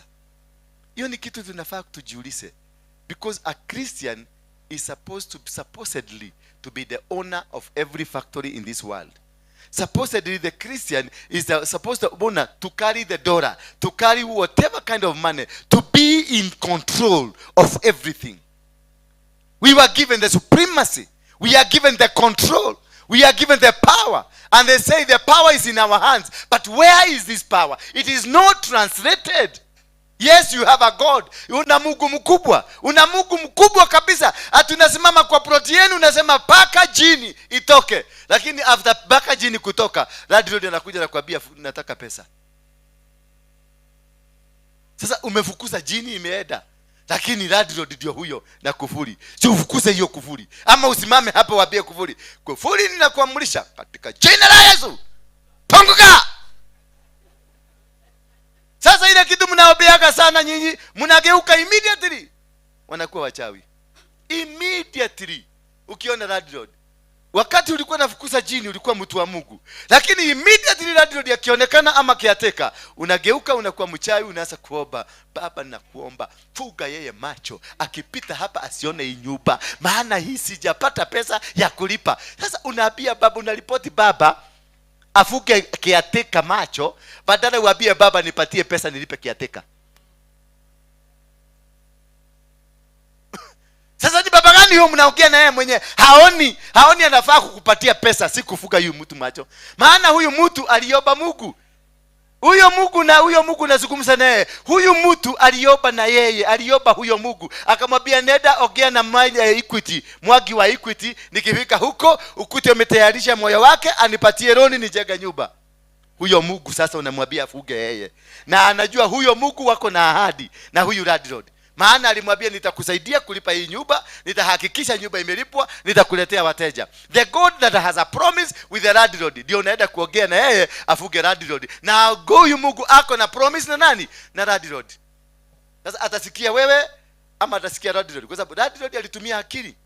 Landlord alizungumza na yeye na akaenda kwa bagi na Mungu akafurahi akaona na kimudokea na akili. Wewe na wewe utali hakilile, unaenda unachukua nyumba, unakomboa nyumba, alafu naambia huyo Mungu aliyesaidia landlord, fuka huyo mtu macho. Lakini wakati wa kufukuza majini, mnafukusaga zinatoka. Ndio kioke mdrakinyira haugo maroho maraja kukura maradhi meika. Nilifika tu hapo, kufika tu hapo nikasikia mapepo inatoka inaenda rika, nikasema rakata rikajanta riba kotaka, zikatoka zikaenda. Sasa alipotoka tu kufukuza, ndacoke ni kurikia kuruta igongona riu ndirakorire bara nacio ciraburuka bara cirokera ndirakorire randirodi akinjukirira wikaikaraga ndiraigua ciana nĩ cigĩũka hau ciana ciranjĩra nĩ ciĩkatwo thukuru rĩu rĩ nima ndarĩkwo bara ici rĩ gwĩka atĩa halo kaĩ Ngai ũcio ũhũthĩrire kũingata mapepo rĩ kaĩ akuire athire kũ hinya ũcio ũhũthĩrire wa kũingata rĩ ũthire kũ ũtangĩingata thĩna ũyũ Bwana Yesu asifiwe sana ati bara cia haruki nie thire homa bara ciarahuka kwarahuka niĩ maũndũ marĩa nyonete kuma ndauma ihoya rĩu kuma twahotana kũrĩa kuma twahotana moro bara iria cinjũkĩrĩire cikauma mwahotanire na kĩmoro kagĩatigirwo moro matharaita marĩa mwarĩ namo moro kamatigirwo kuo iliwachwa moro hadi sasa umefika Nairobi wamekukojea Nairobi kwa sababu wamejua battalion makombora na mabuduki zimeachwa moro majokeire ma nyadrai wao kama gaga kai na uabii watu hujakula siku 3 na siku fast ndio maana matumbo na maini zimeanza kushikana huko ndani ndio unasikia uchungu kwa sababu hauna chakula ulipewa kibelebele ukaenda Nakuru Nairobi kwa sababu umesikia kuna fare inalipwa ya kwenda kuhubiri haujilipii unaenda moro hauna fare hauna chochote unaenda moro kuhubiri na kwako kama hauna fare waingira gari no arerwo no gakurihira nyumba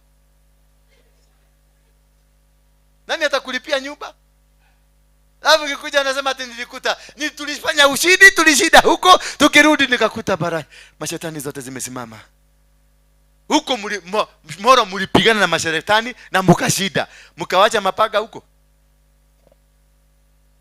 matikira mafaga huko madani ya washo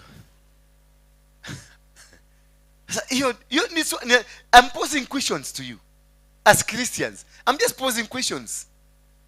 Why is it there is no relationship? Ile kazi kubwa Karaja umefanya mzuri kabisa, umeombea watu wameokoka, umeombea watu wamefanya kila kitu imefanyika, lakini unakuta ukirudi nyumbani unakuta kanyumba kamefugwa. What is God? Huyo ni Mungu gani huyo? Huyo ni Mungu wa kweli? There is no God there.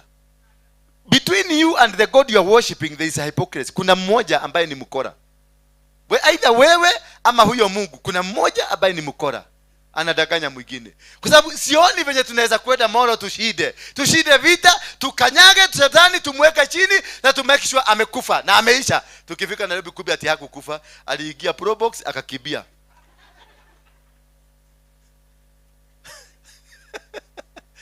Sasa ako Nairobi na hakuweka gari yake mafuta, aliweka ile mafuta ya ndege ndio gari kimbia haraka sana. Hebu niambie Karago, are we making sense? Kuna sense kweli? Kuna kitu ambayo haigiani. Maana umetoa tithe na umetoa sadaka na umetoa kila kitu, umekuja hapa. What then happens? Because they say bring the whole tithe into the storehouse. That anakwambia kwanza the whole, sio nusu, the whole of the tithe, that there may be food in my house. That meaning when there is food in the house of God, ni kumaanisha that you are living in the sufficiency of God, in the abundance of God. There is everything. Whatever you ask for, anything, it is found. Ukigeuka hivi, there is food. Ukiitisha kazi, there is kazi.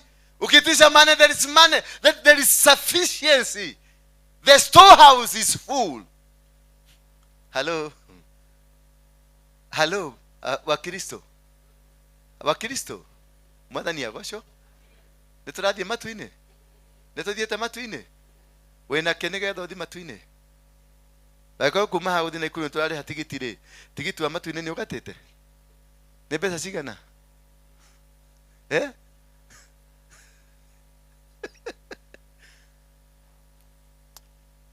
we must learn to change how we look at things. Ni arakara ni uga ni auma thina-ini ucio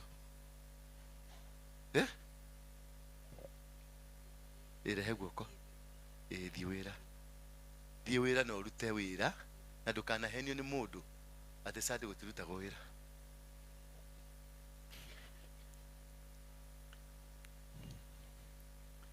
The principles of Jesus Christ, na ndio nataka sasa tusikilizane vizuri hapa ndio mnielewe. Huyu Yesu ambaye tunamfuata ana behave namna gani? He wants you to be holy. He wants you to be clean. He wants you to have a good relationship with the Father. He wants you to stop fornication. He wants you to stop lying, to stop anything that is evil. That is the Jesus, the man. Mwenye ameleta injili, mwenye ameleta communication yako na Mungu. Because Jesus brought restoration of man.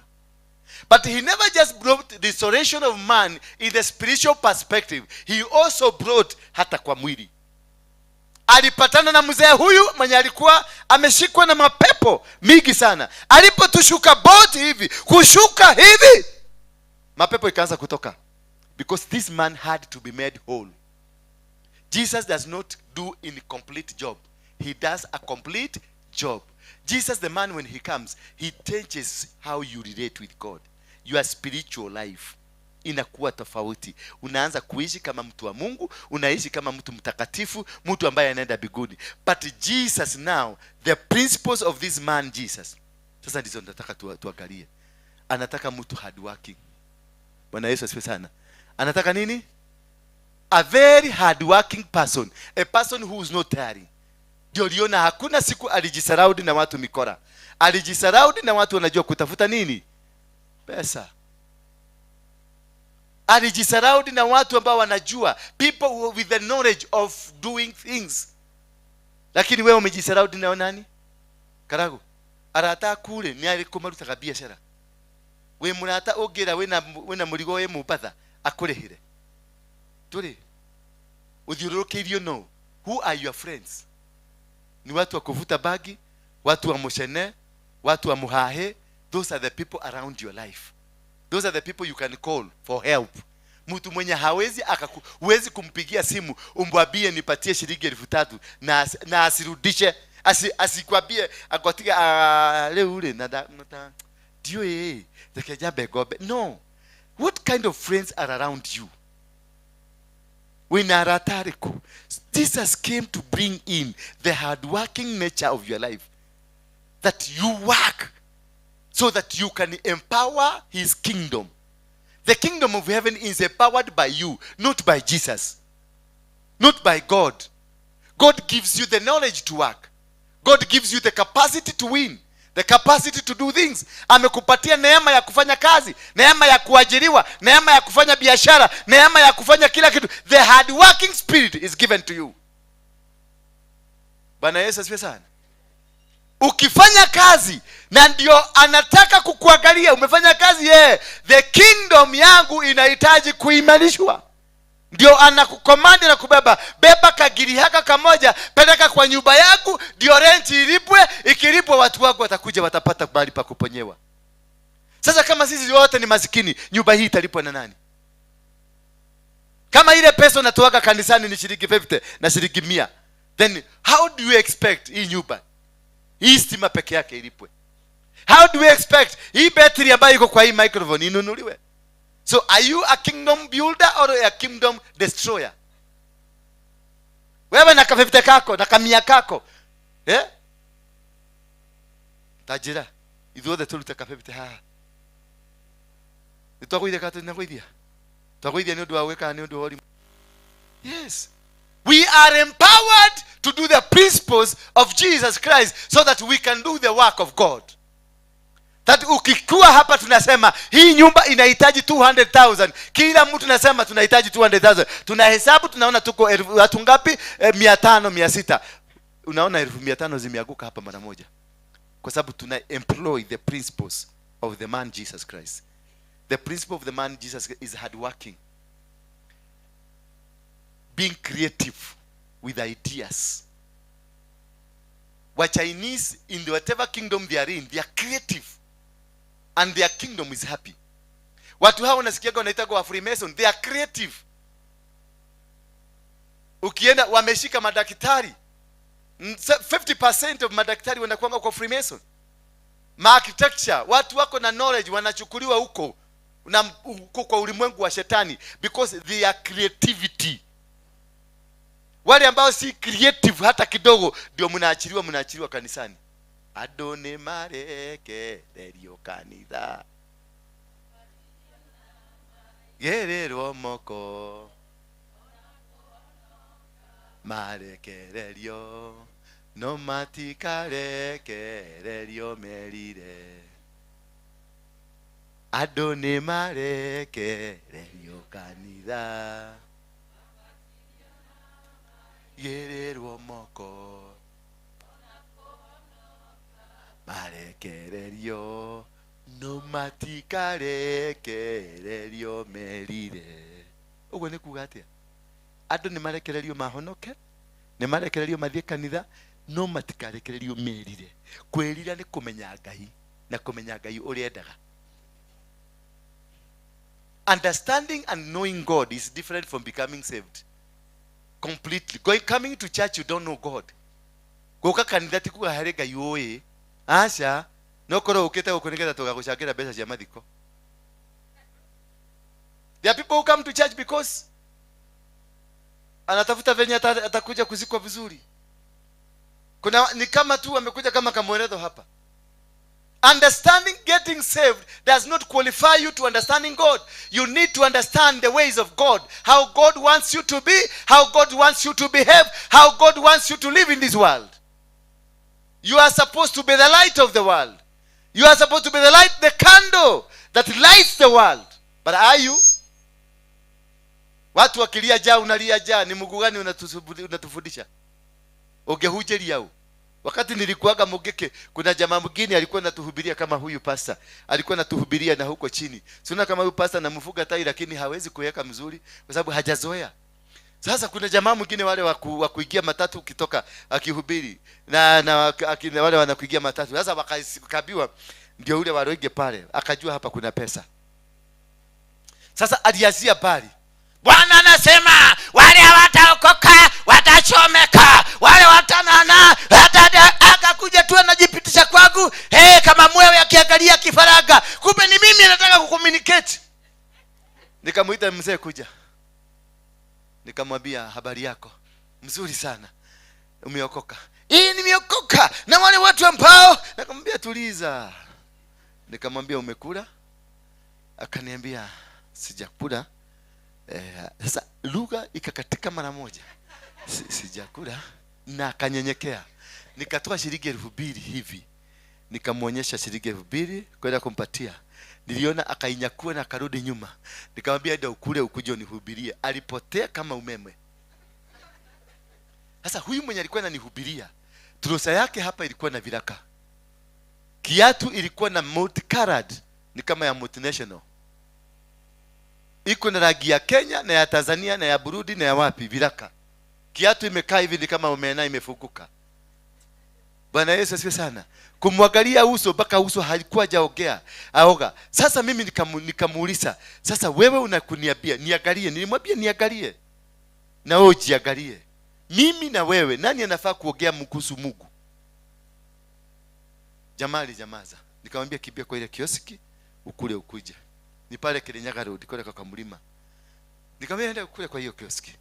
Ukikuja. Akaenda akakula. Nikaambia mwenye kioski mupatie tunyama twigi na tumiji akule ashibe. Ndio akuja niambie Mungu yake amemtendea. Ni Mungu gani anafanya kazi hapa?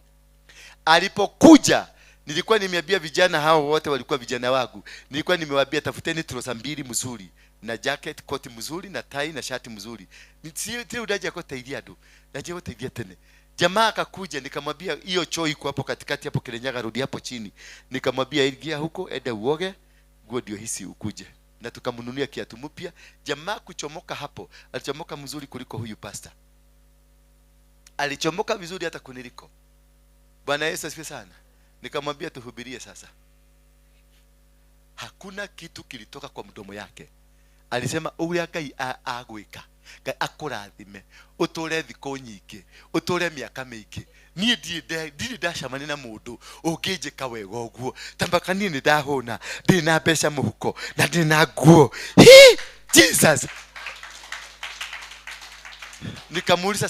Nikamuuliza tuhubiri Mungu gani, wako ama wangu? Akaniambia afadhali wako. Na sasa hiyo niko Mogeke. So how you represent as a Christian, it matters to God. What kind of an image do you have before your God? Unaweza kusimama mbele ya mtu ama mbele ya watu uambie kuhusu Yesu yako? Unaweza kufungua verse moja, verse ya Isaiah 45, uambie watu ati wewe the hidden treasures utapatiwa. Uko nazo. Ginyona kwa lio radi ya kanua kometa gakoma. Uyagali yako hakama tanaduli na mokanua. Mdomo imekauka. Unajaribu kuweka mada hii hakuna. Juu ya mdomo imekauka ni jaa. Alafu unakuja kutuambia Mungu utaenda mbinguni. Utaenda mbinguni gani? Which kind of heaven are you going? Niko naigulia kule kwenda thina. Uko juu. Ni wapi umesikia kuna nyumba imejengwa ya matope huko juu? Bwana Yesu asifiwe sana. Ni wapi umesikia kuna maradi, kuna watu wamefukiwa nyumba huko juu? Kama hapa hujafaulu, how do you expect kule juu kafaulu? Jage, how do you expect hapa duniani na umepatiwa? Soma Genesis chapter 1 verse 26, 27 na 28. Inasema namna gani? Man was given dominion. Was given what? Dominion. That he dominates the world. Na akarudiwa akaambiwa subdue the earth. Nifungulie hiyo Genesis. Ndio nataka kukufundisha tu nikueleze. You have no place in heaven. Christians, hamuna nafasi kule mbinguni. Hakuna, mimi sioni nafasi yenu. Hiyo wimbo mlidanganywa nayo, huyo mtu tulikutana ni hakuileka na toile. The last time I saw him alikuwa anatembea na baiskeli.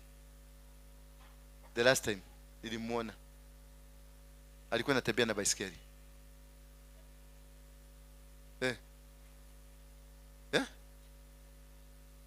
Kuoneka na adhuti. Mutheni wa Ngai aturagio ni Ngai. Na hakuna nyumba ya Mkikuyu haikucheza hiyo cassette.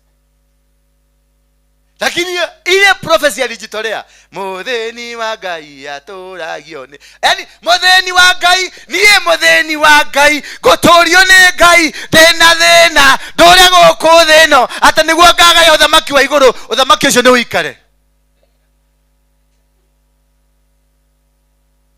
I need to drive a nice car. I need to have a nice house. I need to wear an Italian menswear, the best of the earth, because it is given to me. And all Genesis chapter 1 verse number 26. Then God said, let us make mankind in our own. So you are made of who? God's image. Is God poor? Mungu ako na akili? Mungu ni clever? Is God clever? Are you clever? Are you a reflection of God? Jiangalie na ile maisha unaishi kwako na hapa duniani. Are you a reflection of God? Harega yogioneka dhini wako.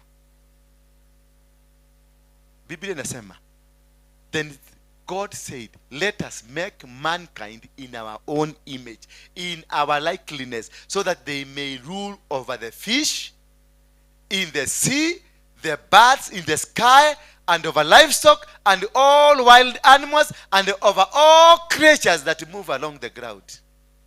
When I abolish Ghana, Dole, when I abolish Ghana, when I go Koshigana, Jalu in the house, una samaki ngapi?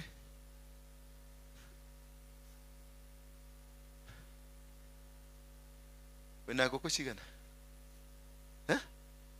una. Hebu tusome pamoja. Turudi pale juu. Rudi hapo juu.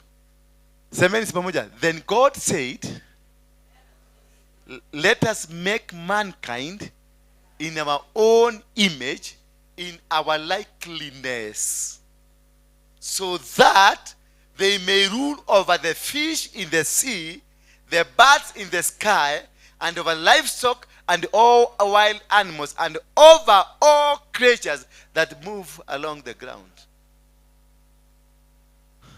Mzai, what kwa hizo vitu ametaja uko na nini moja?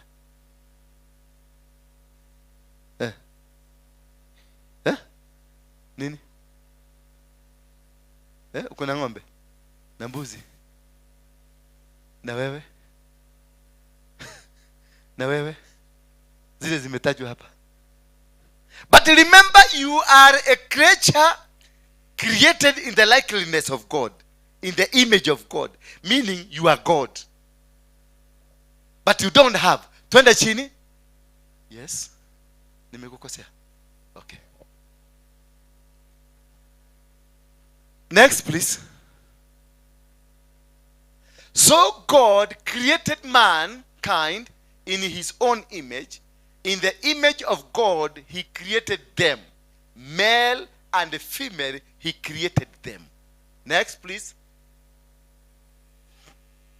God blessed them and said to them, be fruitful and increase in number, fill the earth and subdue it. Hallelujah. Rule over the fish of the sea, the birds of the sky, and over living creature that moves on the ground. And God blessed them. Then God said, I give you every seed bearing a plant on the face of the whole earth, and every tree that has fruit with a seed in it, they will be yours for food.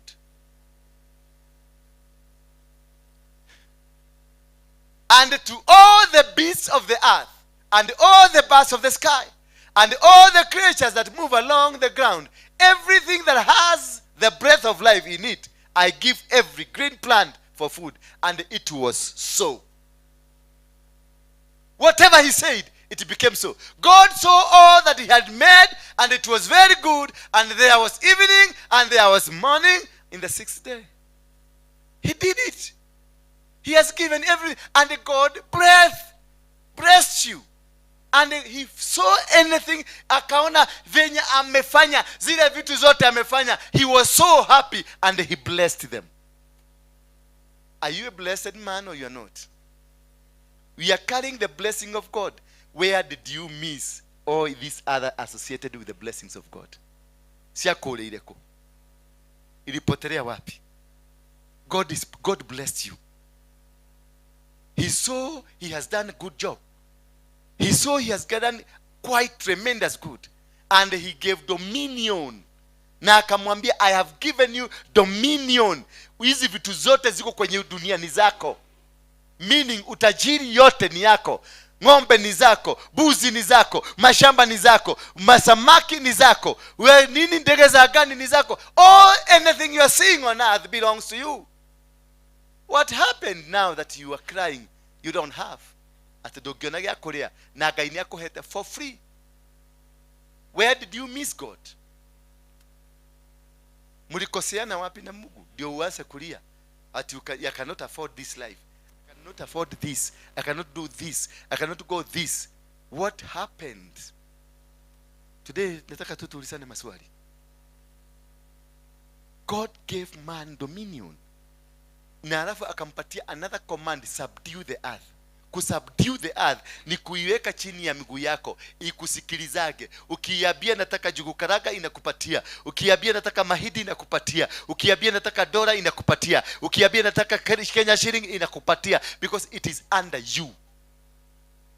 Why? At what time this world ilikuja over you? Sasa ndio inakukalia. Aliyokiwa kemwe maisha ni malito. Hallelujah. Aliyogeke maisha ni mekiriatia. Where is your God? You've been so faithful in church, you've been so good in church, unahubiri vizuri, but tukiachana hapa nikiona mtu sasa naonanga kuna sasa ndio naonanga kanisa nyingi zile za matubu, unakuta wale watu wako na pesa, kuna line, kuna deski zao, kuna viti zao wamewekwa. with special preferences, na kamesa na tumaji tuwili hapa na kasavieti kakupagusa joto, kwa sababu hizi ni kondoo zangu nakula.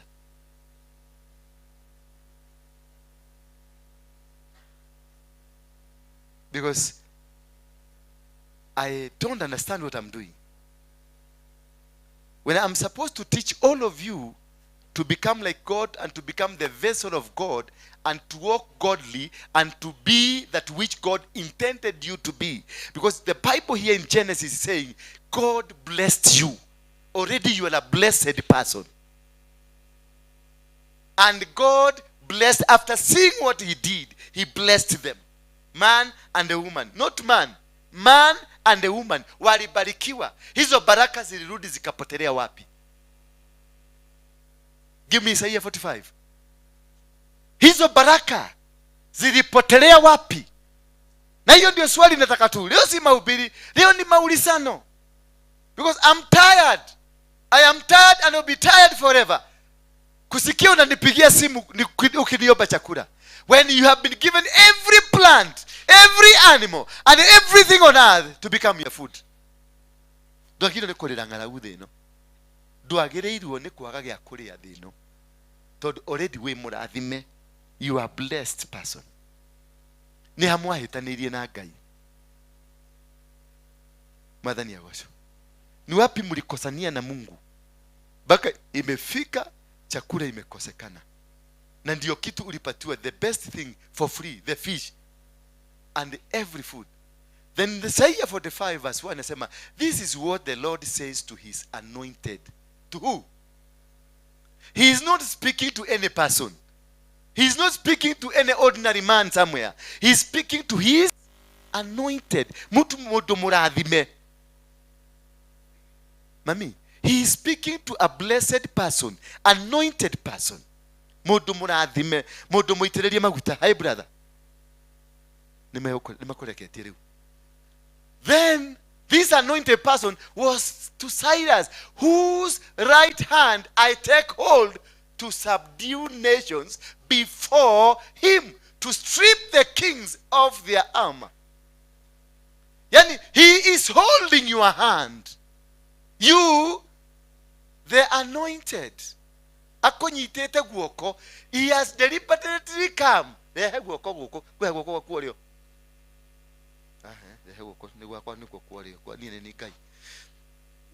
He is holding Cyrus, his anointed. Anamshika mkono na mkono wake wa kulia. Ndio afanya nini? Aweze kusubdue mawatu wowote. Duka makeda kuliga.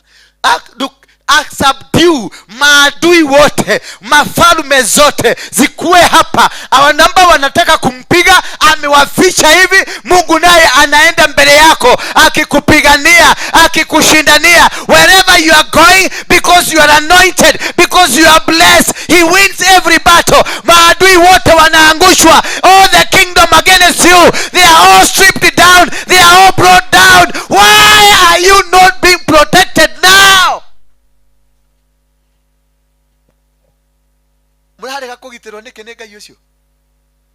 He's very clear. This is what the Lord says to his anointed, to Cyrus, whose right hand I take to hold of to subdue nations before him, and to strip to strip them the power they have against you.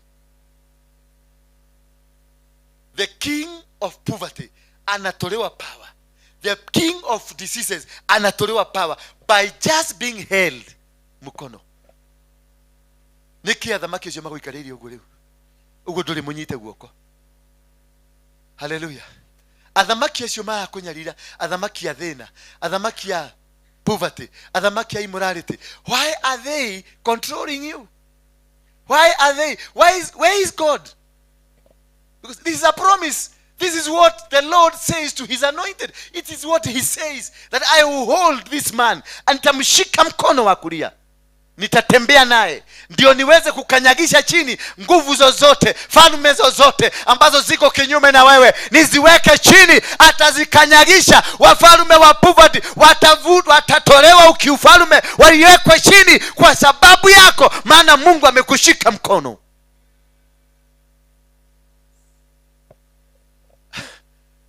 Ndio ukaliwe kwa sababu umekaliwa na shida kwa nyumba. Huyu Mungu alienda wapi? Where is your God? Nigetha wikariro waku ni mukaguo ri, wikariro gwaku ni muthuri guo ri, wikariro gwaku ni jangiri ri. Huyu Mungu alienda wapi? Alikuachia mkono wapi? Ni hamwarekanirie na Ngai? Manyabura, ni hamwatiganirie na Ngai? Nigetha hure gathimu uge gwaku gutire kindu kingireo ri, mwatiganirie nake ha? Tondu ucio ni uthamaki. Ng'aragu ni uthamaki wa thina. Ng'aragu ni udhamaki wa dhina. Ndio uanze kulia shida, watoto hawana chakula. Where is the right hand of God? Are you reading here? This is what the Lord says to his anointed, to Cyrus, whose right hand I take to hold on to subdue nations before him. To subdue nations, to conquer nations before you, to conquer the enemies of your life, to conquer the enemies of your businesses, to conquer the enemies of your body, to conquer the enemies of your ministry, to conquer the enemies. He is there holding you, basically to conquer them that want to conquer you. Why are you conquered? And to remove the kings, their armor, silaha zote za falme zozote zile, kuzinyakua, anazinyakua kutoka kwa mama wao, ndio wasikupige, ndio wasikuone. What happened? To open doors before him so that the gates will not be shut. That he is only holding your hand so that he opens the door, that the gates will never be shut. Yani kusudi yake kukushika mkono ni kutembea na wewe, ndio milango ikifunguka nobody ataweza kufunga ile milango tena. Akikufungulia biashara, haufai kusimama tena kusema biashara yangu ilianguka, nilianzisha alafu venye tu nilianzisha ilianza kuteremuka. Huyo hakuna Mungu wako hapo. Biashara enda ukaulize kama Mungu mlikuwa na yeye mkianzisha, kwa sababu yake haiwezi, maana alikuwa amekushika mkono. Next please. I will go before you and will level every mountain that is ahead of you. That he will even atakuacha ego gotiga haria athiage mbere, akibia huko mbere, atengeneze kila level. Yapani kuna kamulima katengenezwe, kanyamazishwe, tumaadui tumenyamazishwe, tuachali tunyamazishwe, mailiminati wanyamazishwe, makasidi wa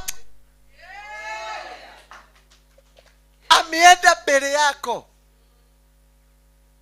agutigire akwira ukaga murio thiega guthondekere na guku niki tondu ni mwagire kiriko. Alikushika mkono na akakuonyesha barabara na akakwambia hii ndio barabara, ndio hii shida ikupate sasa. Where did you go wrong? Bwana Yesu asifiwe sana. Ndio mahangaiko hii uko nayo sasa, maana uko na mahangaiko imekukula ni kama ni chawa. Ndio nagatoro ni thina ati ukira gathakira thai nyanya cio tukukorogo ukirite tigo ukira makoro mokete nigetho akohoya ni thina, ni tabu, shida, baka unakosa usingizi. Baka ni hoya gotuko gotire, kuna watu wanaobaga usiku hapa, ni thina, pressure. Nasikia mtu mpaka roho inaduda kwa brageti, inafanya brageti hivi. Watu wa Kenya Power wangekuja wa plug hapo inahakisha stima. I will go before you and will level the mountains. I will break down the gates of bronze and cut through the bar of irons. Himself, not you. Himself. He will go and cut. Yeye ndiye anavuja hiyo milango. Mathina macio waragia ri, niwe wagireirwo gukorwo wakinyete ku, akaunaga milango yo, akaunaga gate icio, anaharibu kuta zote, anaharibu plani zote za shetani. It is not your work. Your work is to walk because you are righteous and your Father is ahead of you. Why are you suffering? Why are you facing the challenges you're facing? You're a man of God. Unatoka pulpit kwenda tu kufika pale, ile message unakutana nayo nyu hapa, unaambia I've locked your house. And you have just come from the pulpit. Where is this God that you are preaching? Huyu Mungu ulikuwa ukihubiri, huyu Mungu ulikuwa ukimzungumzia venye yeye ni mkubwa. Wewe sasa na shetani, what's the difference? Todo atido keheni ado uriagai wakwe monene. Na wakude kwa higwe na kuvuli. Arega kugiria kujoba yako higwe neke. Si unadanganya watu, Mungu wako ni mkubwa. Yes. I belong to a big God. Huyu big God ameenda wapi nyumba ikiwekwa kufuli? Na amesema ninakutagulia kwenda kuharagania kilema yote. Nitakuwa mbele. Amekimbia. Akiona radi road anakivuka, anatuma mama kama huyu, anaambia enda patia huyu mama shilingi 10,000. Huyu unasikia umesumbuka, unaambia mama ndaiwa gurathime na shilingi 10,000. Huyu immediately kuangalia ka message anaona radi road, I want to rock your house. Huyu anamwambia give me 3 minutes. Nikuonyeshe Mungu yangu. Bwana Yesu asifiwe sana. Lakini akiona kakufuri ataanza kupiga simu. Kai. Ni ile maombi ya intercessory. Tumeomba leo. Tumemaliza kazi zote za giza na shetani akaamua ni kwangu. Gotile kitu takeu. Kuna kitu kama hiyo. Usidanganye watu. Ati ulipiga kule, ukashida kule, ukapigwa huko. Hapana. Hakuna kitu kama hiyo. Daudi alipopiga Wafilisti, akakuja akaambiwa bibi wanawake wake wamebebwa na watoto na ng'ombe na kila kitu.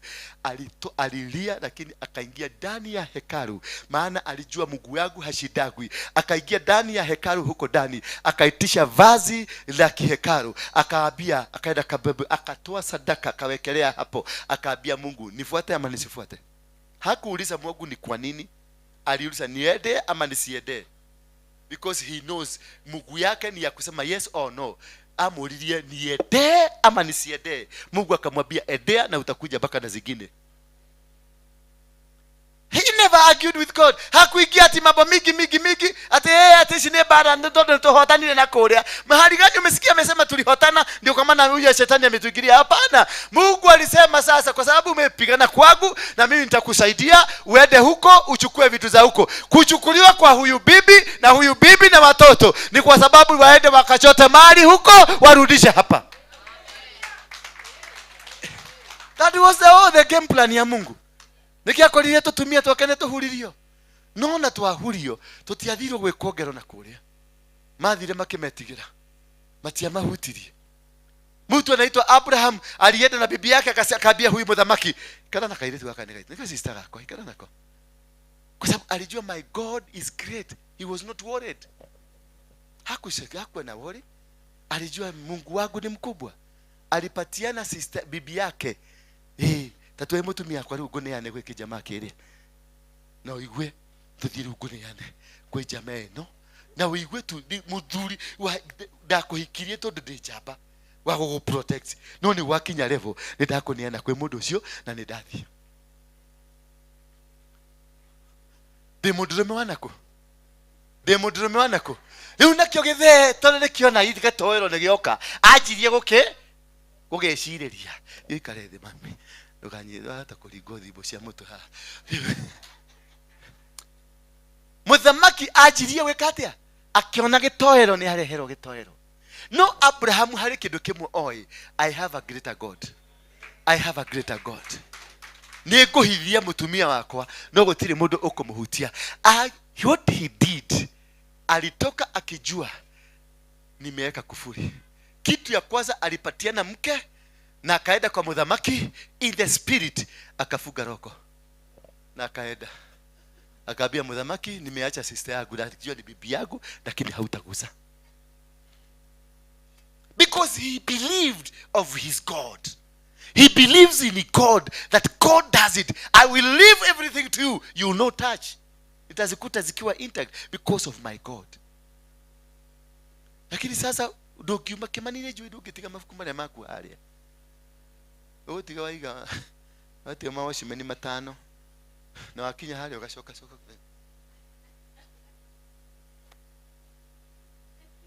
Lakini Isaac walipatiana mabibi na wakawachana na wao na wakafuga roko na wakatembea. Muthamaki alirudi kumuletea akamuuliza, modo urenda gutuhurithia bara niki giatumire uri uguo? Urenda gutuhurithia bara niki? Tondu ni ma discover Ngai wa mundu uyu tu wa guthakirwo. Bwana Yesu asifiwe sana. Wamedijua Mungu wa huyu mtu.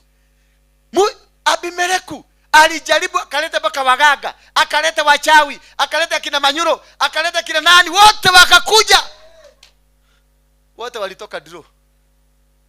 Mpaka mmoja ndiye akamwambia huyo ni bibi ya huyo mtu. Kwa sababu walikuwa naambia mzee, ni kweli imekata, ni mfalme. Imagine muthamaki athiete riu kwira andu arwira uko ni kuhetanire kurare. Mtu mmoja akamwambia rafiki yake ambaye tadhihari wakati tadhihari tu mai hali, akaenda kuchota huko, akakuta tapu ile mwaga maji mzuri sana, mzuri. Akaambia kama hiyo namwaga hata hii sasa imefunguka, kuja kufika hapa akakuta the dry tap imekauka. Hapo ndio wakajua Mungu wa huyu mtu si Mungu wa kuchezewa. Uliza mwenzako ama jiulize, Mungu yako ni wa kuchezewa? Ngai waku no umuigirire handu agaguthakirwo? Wina Ngai ungi agaguthakirwo? Wina Ngai ungi agaguthakirwo? Wina Ngai ungi agaguthakirwo? Wina Ngai ungi agaguthakirwo? Na nikio riraga thina. Ngai ucio wakweraga kukuhingurira mirango nike? Alienda wapi? Karaja, huyo Mungu alienda wapi? Huyo Mungu wa Isaka, huyo Mungu wa Abraham wapi? Wapi? Na Wakristo tunalia shida. Huyo Mungu wa Daudi aliuliza Mungu, ni vizuri nifuate ama nisifuate? Mungu akamwambia, fuata na utalete mpaka zao hapa. That is the God we need to have. This God is not hayuko Ulaya. He is seated next to you. It's only that you are not able to connect with him. The day you will connect with this God who is just next to you, you will be a king in this world. You will be a queen in this world. Kuwa kama Esther. Esther tells his people, I'm going to enter there. If I die, Bwana asifiwe sana. Na akaambia wale wengine, mkae nje mniendelee kuniombea. Mimi nitaingia. Mimi nitaingia. Na ule mama nela makorea. Hallelujah. I love that God of Esther. Though I don't like the character of Esther. I like the God of Esther. Nuna imagine uteto waku ni mudomuka. Na kumani na hau gusia mudomuka stoche ni mwiwa story siya mutumia shokuri adhire. Ciana ciake. Ciana mutumia matiganago handu ni Esther ni toru muno.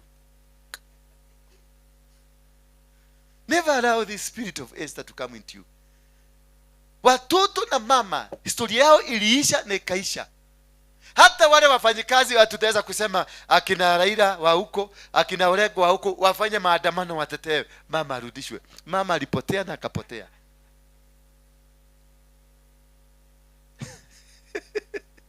Azimio ya huko haikufanya kazi. When a woman decides, ndakuja kuwafundisha the bad side, the negative side of Esther. This woman said kule naigia na diradi kwa muthamaki uria na aliingia na akachukua. The God of Esther ninampenda, lakini the character Esther I don't like it. That can happen to your house. Can happen to this ministry. Can happen to the job you are doing. Kimutu kitaigia hapa, kikigia hapa, kipindue maneno yote na muache kwa mataa. Hallelujah. Bwana Yesu asifiwe sana. Where is this God? That we must be able for you to conquer, to win this battle of spiritual battle, physical battle. You must have a discipline of your agenda. You must have an agenda and a discipline. Ndio tumia hapa. God will only hold your hands because you are the anointed one. Because you have the discipline of this world. You have the discipline to walk with him. You have the discipline to become that which God wants you to become. He will never fight for you if you yourself you are not a material to be fought for. He will never defend you if you yourself, you are not a material for defense. He will never cater for you if you are not a material for being catered. If you don't have the discipline, hauna discipline ya kuishi dunia hii, ya kuconnect na yeye, ya kutembea na yeye, hata ukujage kanisa, you are wasting your time in church. Don't waste your time in church if you have no connection, if you don't have the discipline of walking godly. Walk godly, and he will hold your hand. Atashika mkono wako. Your right hand he will hold with his right hand. Atatembea na wewe, and he will subdue all the kings in front of you, all the challenges in front of you. They are going to be subdued.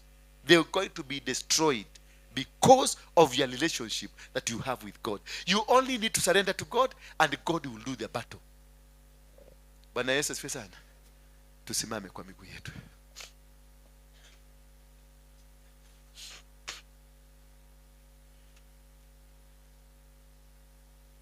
What I need you to understand, prayer is not a master key. Hello? Maombi si master key ya kufungua mashida zako. Maombi ni kifunguo kimoja, baadhi ya vifunguo vingine vingi vya ku-unlock your life. So you must have the discipline of understanding that.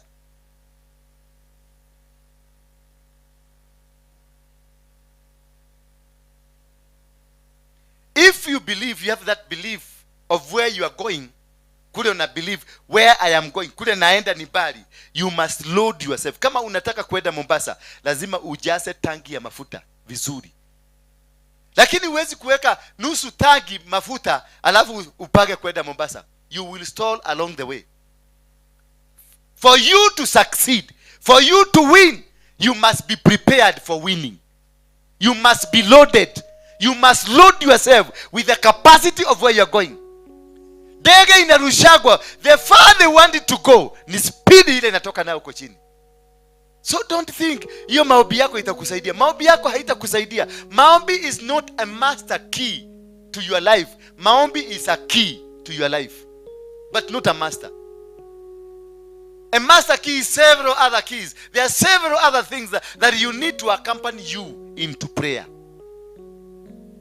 Because even if you are praying hapa na maombi yako ni ya kufuga watu, Baba ninafuga hiyo biashara, hiyo walikuja kujifugulisha hapo, Baba ninafuga, wanakuja kutuonyesha madharau hapo, Baba ninafuga. Yes, umeomba, lakini umeomba wewe ni mchawi. Kama umewahi kuombea kasi ya mtu ifuge, ama umewahi kuombea mtu kama hapa kanisani atoke kanisani, ama umewahi kuombea mtu fulani kasi yake nini, huduma yake isiendelee, kama umewahi kufanya kitu against somebody, you are a witch.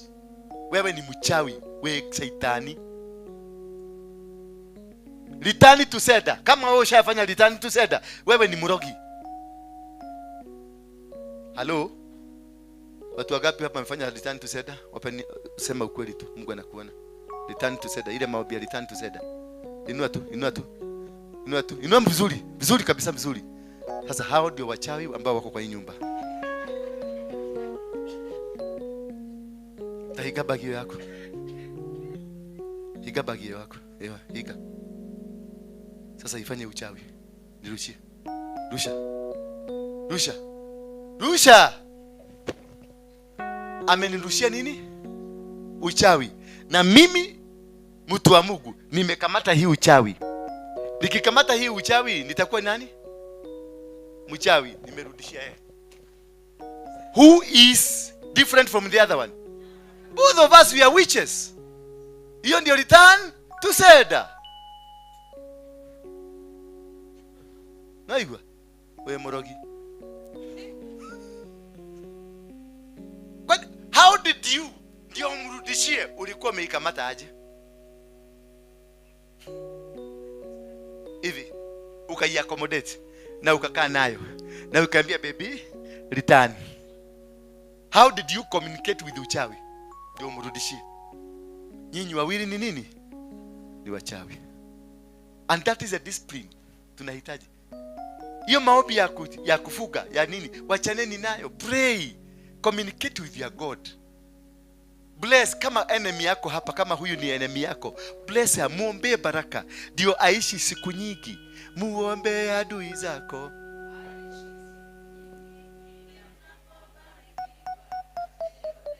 Sasa kama unataka akufe, will a table be there? Haitakuwa. Meaning God will not come. God will not bless you.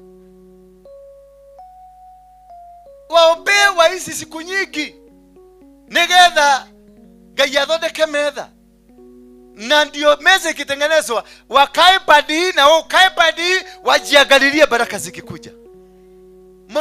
Mordekai ama ni nani? Ni Haman. Haman ndiye alituka ile sheria ilimnyoga. Na ni kuobewa aliobewa. Wakati Esther alisema edeni muombe, alienda kuombea watu kama hao. Na wakaomba.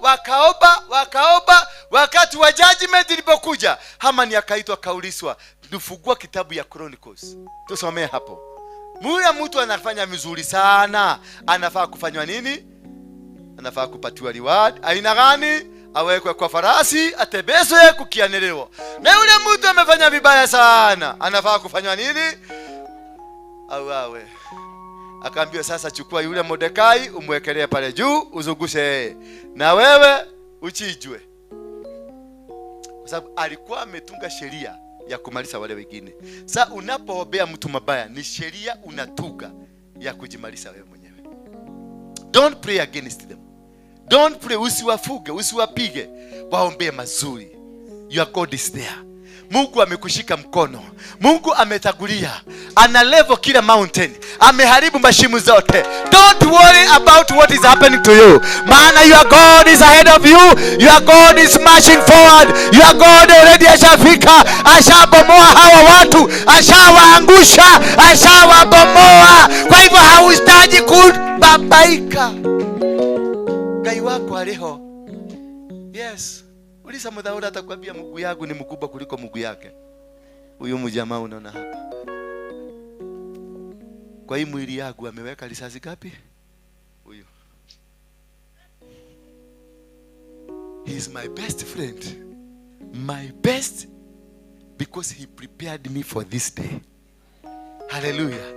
This is a vessel that God prepared. Nipatianage testimony. Unaweza kupigwa risasi na usikufe. Huyu muulize pale gara. Aliacha kama ameniweka hivi. Akapima vizuri. Kupiga hivi. Aliona ngamia ikipita. Oni ya ngamia. Hadi gile na Waruinge. Najua unishapisha. Kuangalia. Haya. Ni ngamia. Zinapita. Mliona ngamia ngapi? Ngamia 2.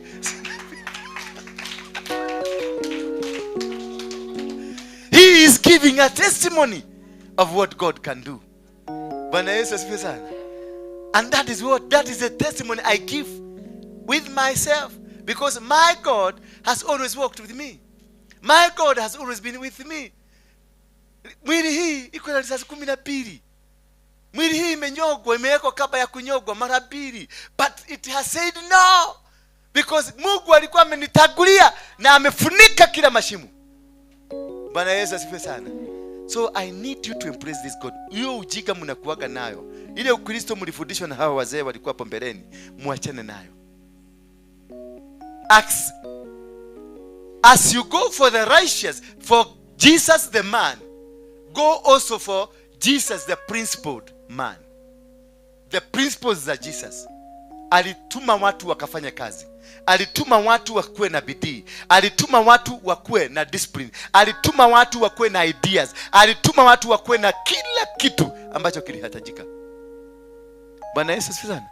Huyo ni the principles za Jesus.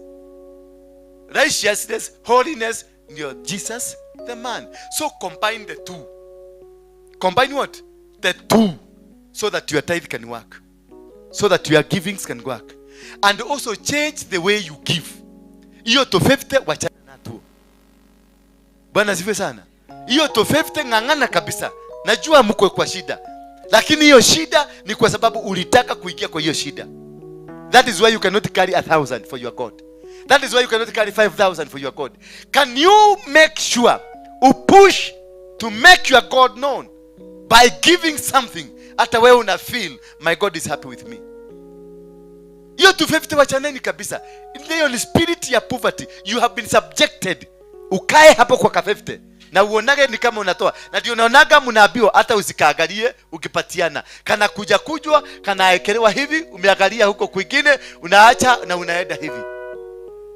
Sadaka, ukitoa sadaka ifurahie.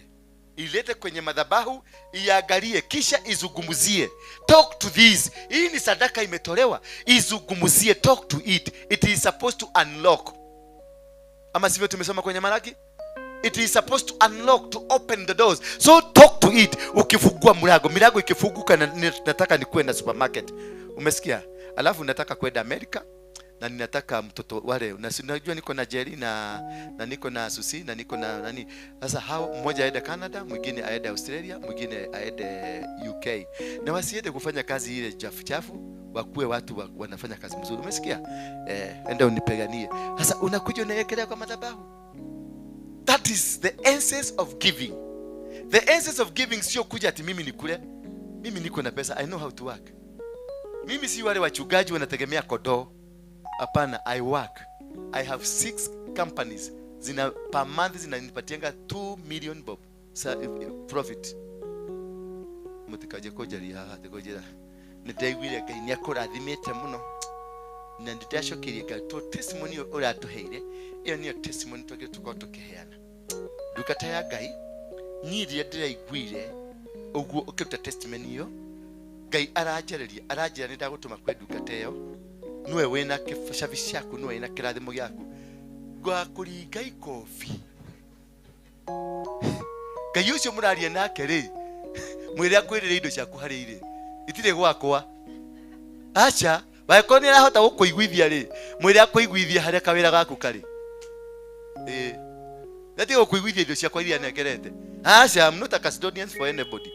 I am a custodian vitu zangu. Tuliongea na yeye na lugha, kuna ile lugha tulichapa na yeye akanipatia. Leo watu ekate lugha aragera uni arahota gukwariria ukeunjereria no ndarahota gukwariria kuri okuruta ciaku. Yo Mungu ni mkora. Ati kwa sababu nilitoa testimony hapa ninapataka pesa. Ni zangu na watoto wangu. Hello? Na kufanya kazi ya Mungu. Mimi nikienda crusade zote zile mnaonanga tunafanya, ninatoaka a sacrifice from my account. Ndio nafanyaga nayo crusade. Mlimwaigu akihodhia? Mlimwaigu akihodhia crusade?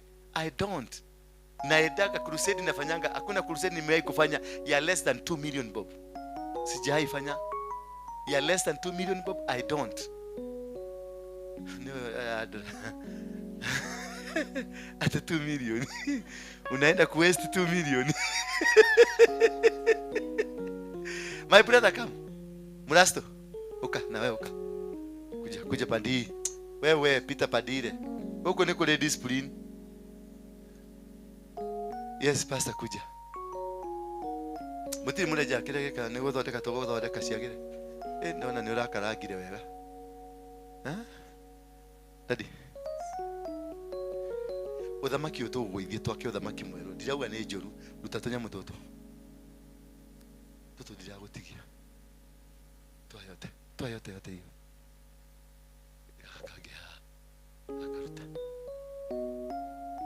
Akaruta.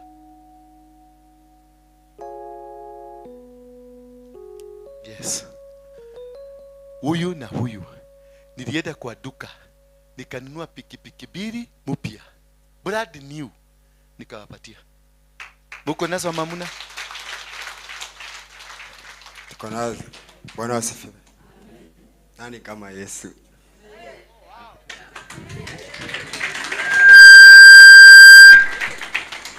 Bwana asifiwe. Hakuna kwingine kama kwa Yesu. Adhari kumtumikia. Na usiogope. Waambie adhari, waambie yako. Yule rastani mjinga aliokoka. Nimwamini Yesu. Popote niendapo na niongoza. Nikimwamini. Alianza na bado ataendelea. Barikiwe na Yesu. utaendesha gari yako. Amina. Ufanye bidii. Yes baba. Yes. Kamuishi. Niko kaka. Niko kaka. Dala twalithia nduthi riu. Niko. Kamuishi. Kalikuwa kamuishi. Sasa huyu singemwambia awache wizi. Alafu nimwambie tegemea Yesu. Yesu mgani atakuja kwako? No, I can't. Siwezi kumsikia kutoka nani huyo sasa? Siwezi na iwe maagenti makogoma. Wezi kuambia huyu mtu awache kuiba, alafu mlete kanisani, umwambie sasa kutoka leo tegemea Yesu, kuna muujiza itafanyika. Hiyo ni ujinga. Muachishe ile kazi ulikuwa unafanya, mupatie kazi nyingine mpya. Ndio aone Yesu. Huyu anasema aje? Kaba kwa Yesu. Na niagoshera na Yesu. Aratwalilia nduthi jero ti second hand. Hejege ajiraga hau magorire second hand. My God is not a second hand God. He's not a second hand God. You give the best. And I want to see you standing. Na hapa kuna sako inaitwa Besima. Ujiandikishe. Mulipe 1,000. Now you are rich people. Sindio? You are a rich man. Utoe shilingi 1,000 ukuwe member. Na utoe shilingi 1,000 ukuwe member. Ama muorganize na chairman wa Besima muanze kusave. Ndio baadaye miezi mingine kadhaa tutakukopesa pesa, ununue pickup ama ununue karoli ama ufungue kasi kubwa. Unanielewa? Nataka kuona rekodi yako kila siku. Kila siku nione rekodi yako, kwa sababu kuna wengine zaidi nataka kuempower huko. Kuna wengine nataka nimalize umaskini moro yote ishe. Na si kwenda maombi, nilipeleka crusade na nimepeleka matedo. Bwana Yesu asifiwe sana. Unapeleka crusade unamconnect na Jesus the man. Alafu sasa unamconnect Jesus the principles. Una connect hizo vitu viwili ndio aone zitebeanishe pamoja. Lakini kumpatia Jesus the man mwambia okoke. Na huyu ni kijana barubaru. Anataka wako na kademu. Anataka kavai mzuri, ako na rent, ako na nini? Ni akulia Yesu. Si ataenda usiku alafu mchana nakuja kanisani. Twathondeka ke. Twathondeka ke mukora kiuru ukira kavake tukira tigire aikare uri arari. Fadhali tukemwacha akiwa mkora kuliko sasa tumutengeneze tumrudishe akiwa mkora mbaya. Sasa help these people wa change their life. Ukimwambia mambo ya Yesu peke yake na mdomo, ukose kumwambia hata kusikia. Ni alikuhenagia mwe hamwe kanitha-ini no utukora ruta yeroge uyu riri agasadaka ya muici uriri agathakame agathia akoraga andu agoka mwe kanitha-ini mukaria thadaka mwe kanitha yo ndingikura. Pastor huyu pastor alininyenyekeza sana kule kwa kiwanja, alitajwa, alishagiriwa kuniliko na alikuwa amevaa shati, hata wale vijana amevaa shati mzuri, wale mashokora pale wamevaa shati mzuri. Huyu mzee alikuwa na kitu kichafu. Mpaka kumsalimia nilitaka kumsalimia kwa ubali. Kwa sababu anaitwa pastor. Kumbe moro msima. Kiwanja ilipiga duru ilipomuona. Kai, nilikuwa nafikiria ni mimi jogoo huku, kumbe kulikuwa na jogoo. Salimia watu wa Mungu. Bwana asifiwe kanisa. Nafurahia Apostle alininunulia mashini. Watu saa hii wanasema hata Fenya alisema atanifungulia kanisa. Watu kama kina Rasta wakuje kanisa. Na hata wengine watu wanasemaje huko? Watu wa Moro wanasema waliaibika wakasema ati ulikuwa unadanganyana. Nikamwambia Mungu ni ubiri kabisa, siku hizi unaniita kabisa. Wanakuita kabisa? Kabisa. Wananiita kabisa. Ati pastor ulitoa wapi mashini? Na inasikika Moro mzima. Inasikika Moro mzima? Pastor makofi. Hawa ni wale walikuwa anakuja na alikuwa na kahuja, anakuja kahuja kale kanaongea kutoka hapa. Na zile tu kuuza sim card.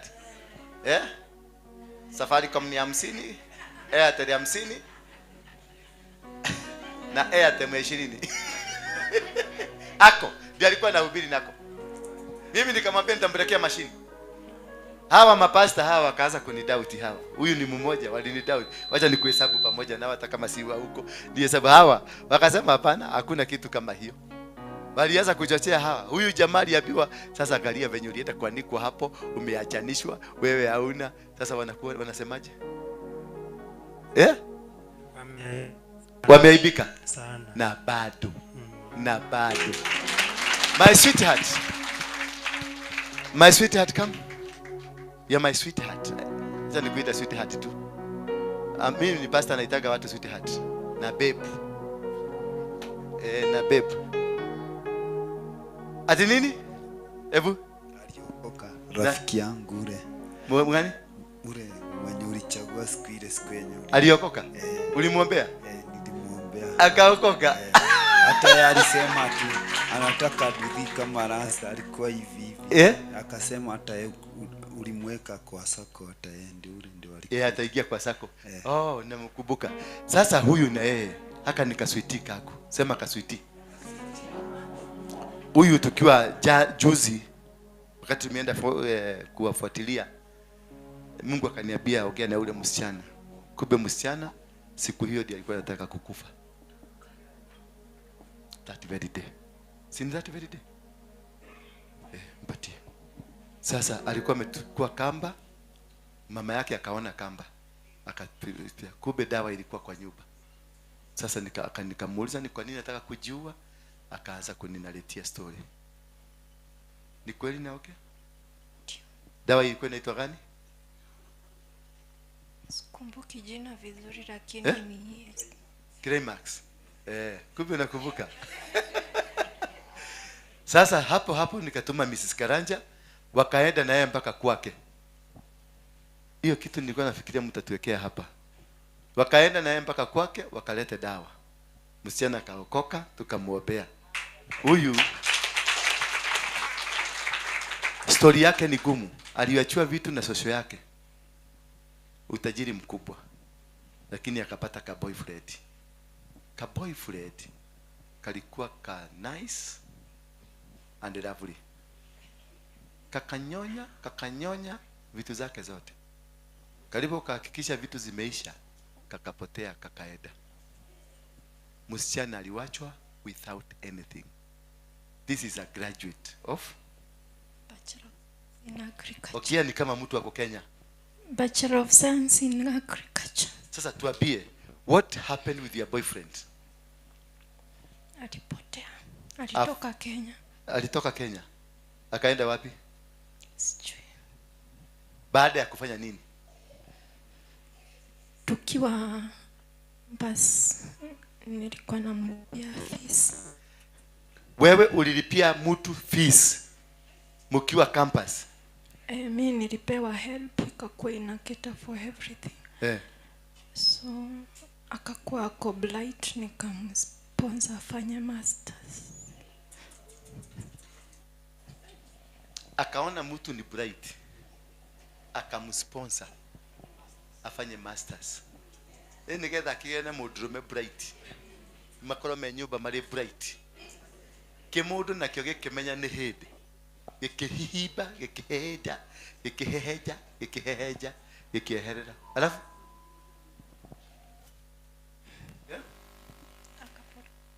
akapotea. Wacha kulia. Hiyo mabakilio tulimaliza siku ile. Shika microphone mzuri. Alipotea kabisa. Na sasa kuna story nyingine ulikuwa umenipatia kwenu nyumbani. Kwenu.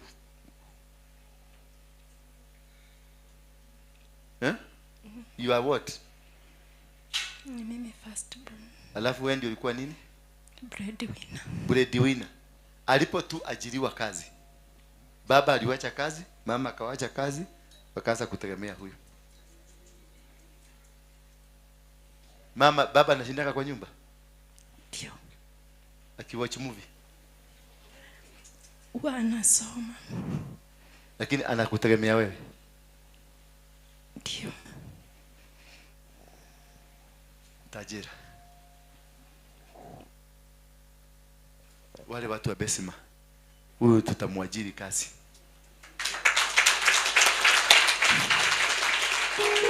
asimamie Nakuru County mzima na atafutiwa ofisi, apate kazi kutoka leo uko job. Na yule mwingine kuja.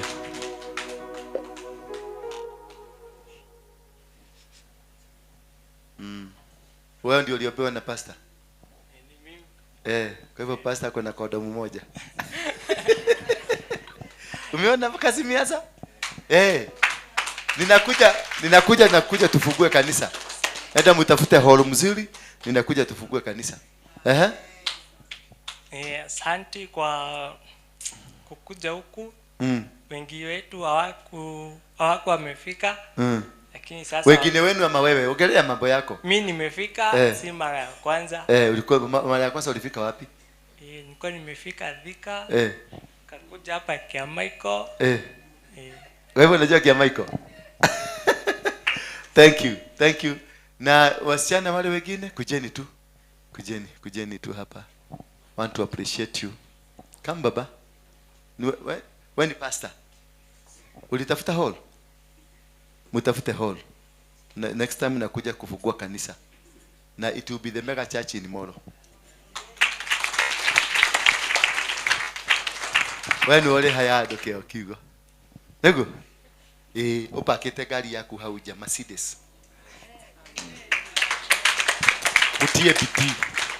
Mutie bidii. I will walk with you. I will stand with you. I will create job opportunities for you. Na I know God will do something. Huyu pia? From Moro? Siwede pale padile ingine. Padile ingine. Mulikuja wengi na pastor? Kira haha majoini. Na gutuka ndaigire ni waneganire ne ndakuire mugathe waku. Etiko hewa haire mugathe. Ulinisikia ulikuwa na complain ati okay. Ndio marago shabia. Watu wameongea wamesema umeleta kilele. Ujapita. Baba staba Moro meda kama ni dhate. Sawa. Inueni mikono tu wabariki hawa watu. Baba, katika jina la Yesu Kristo, tunakushukuru na tunakuabudu. Hawa ni watoto wako. Na wengine wengi ambao kule Moro waliokoka ni venye hawakupata nafasi za kufika hapa. Lakini wewe mwenyewe unajua nafsi zao. Ninawafungulishia milango zao. Na kila kitu watakachokihitaji kutoka kwako, usiwanyime. In Jesus name we pray. Amen. Nendeni mkae chini, tutaongea baadaye. But mami, usirudi kulia tena. Umesikia? No more cry. Umenielewa? Don't. I will walk with you. Nita make sure umesimama the way you are supposed to stand. Thank you.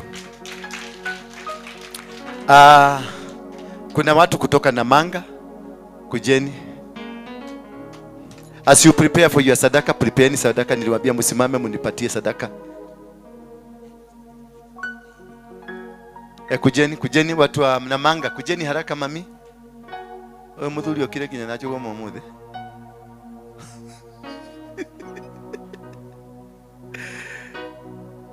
Mnapotayarisha, kuna wimbo wa Kimasai? Yes, kaa hapa. Mnapotayarisha kuleta sadaka, wapatieni microphone.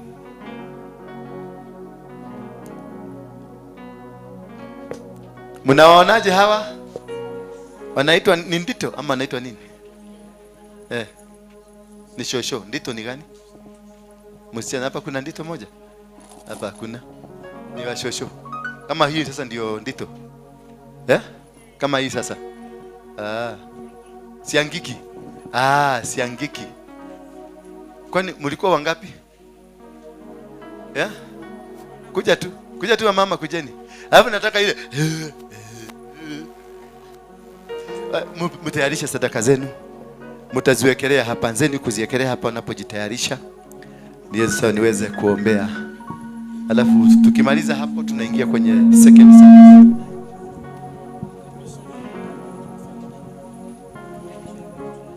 Mnaweza kuwa join, kupeleka kichwa hivi. Twende kazi.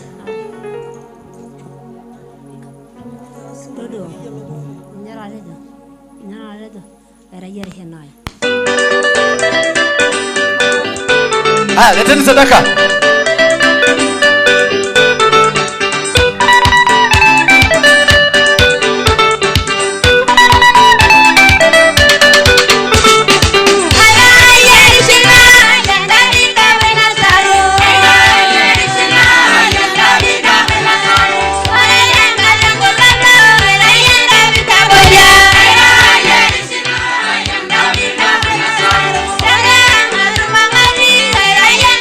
Thank you.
Tusimame wote, tusimame wote, tufanye hivi.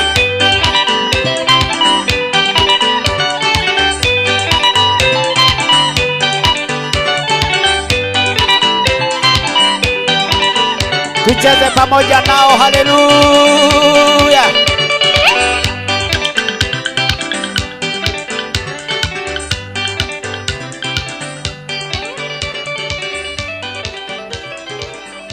Amen. Tuchwachapie makofi mazuri. Haleluya. Amen.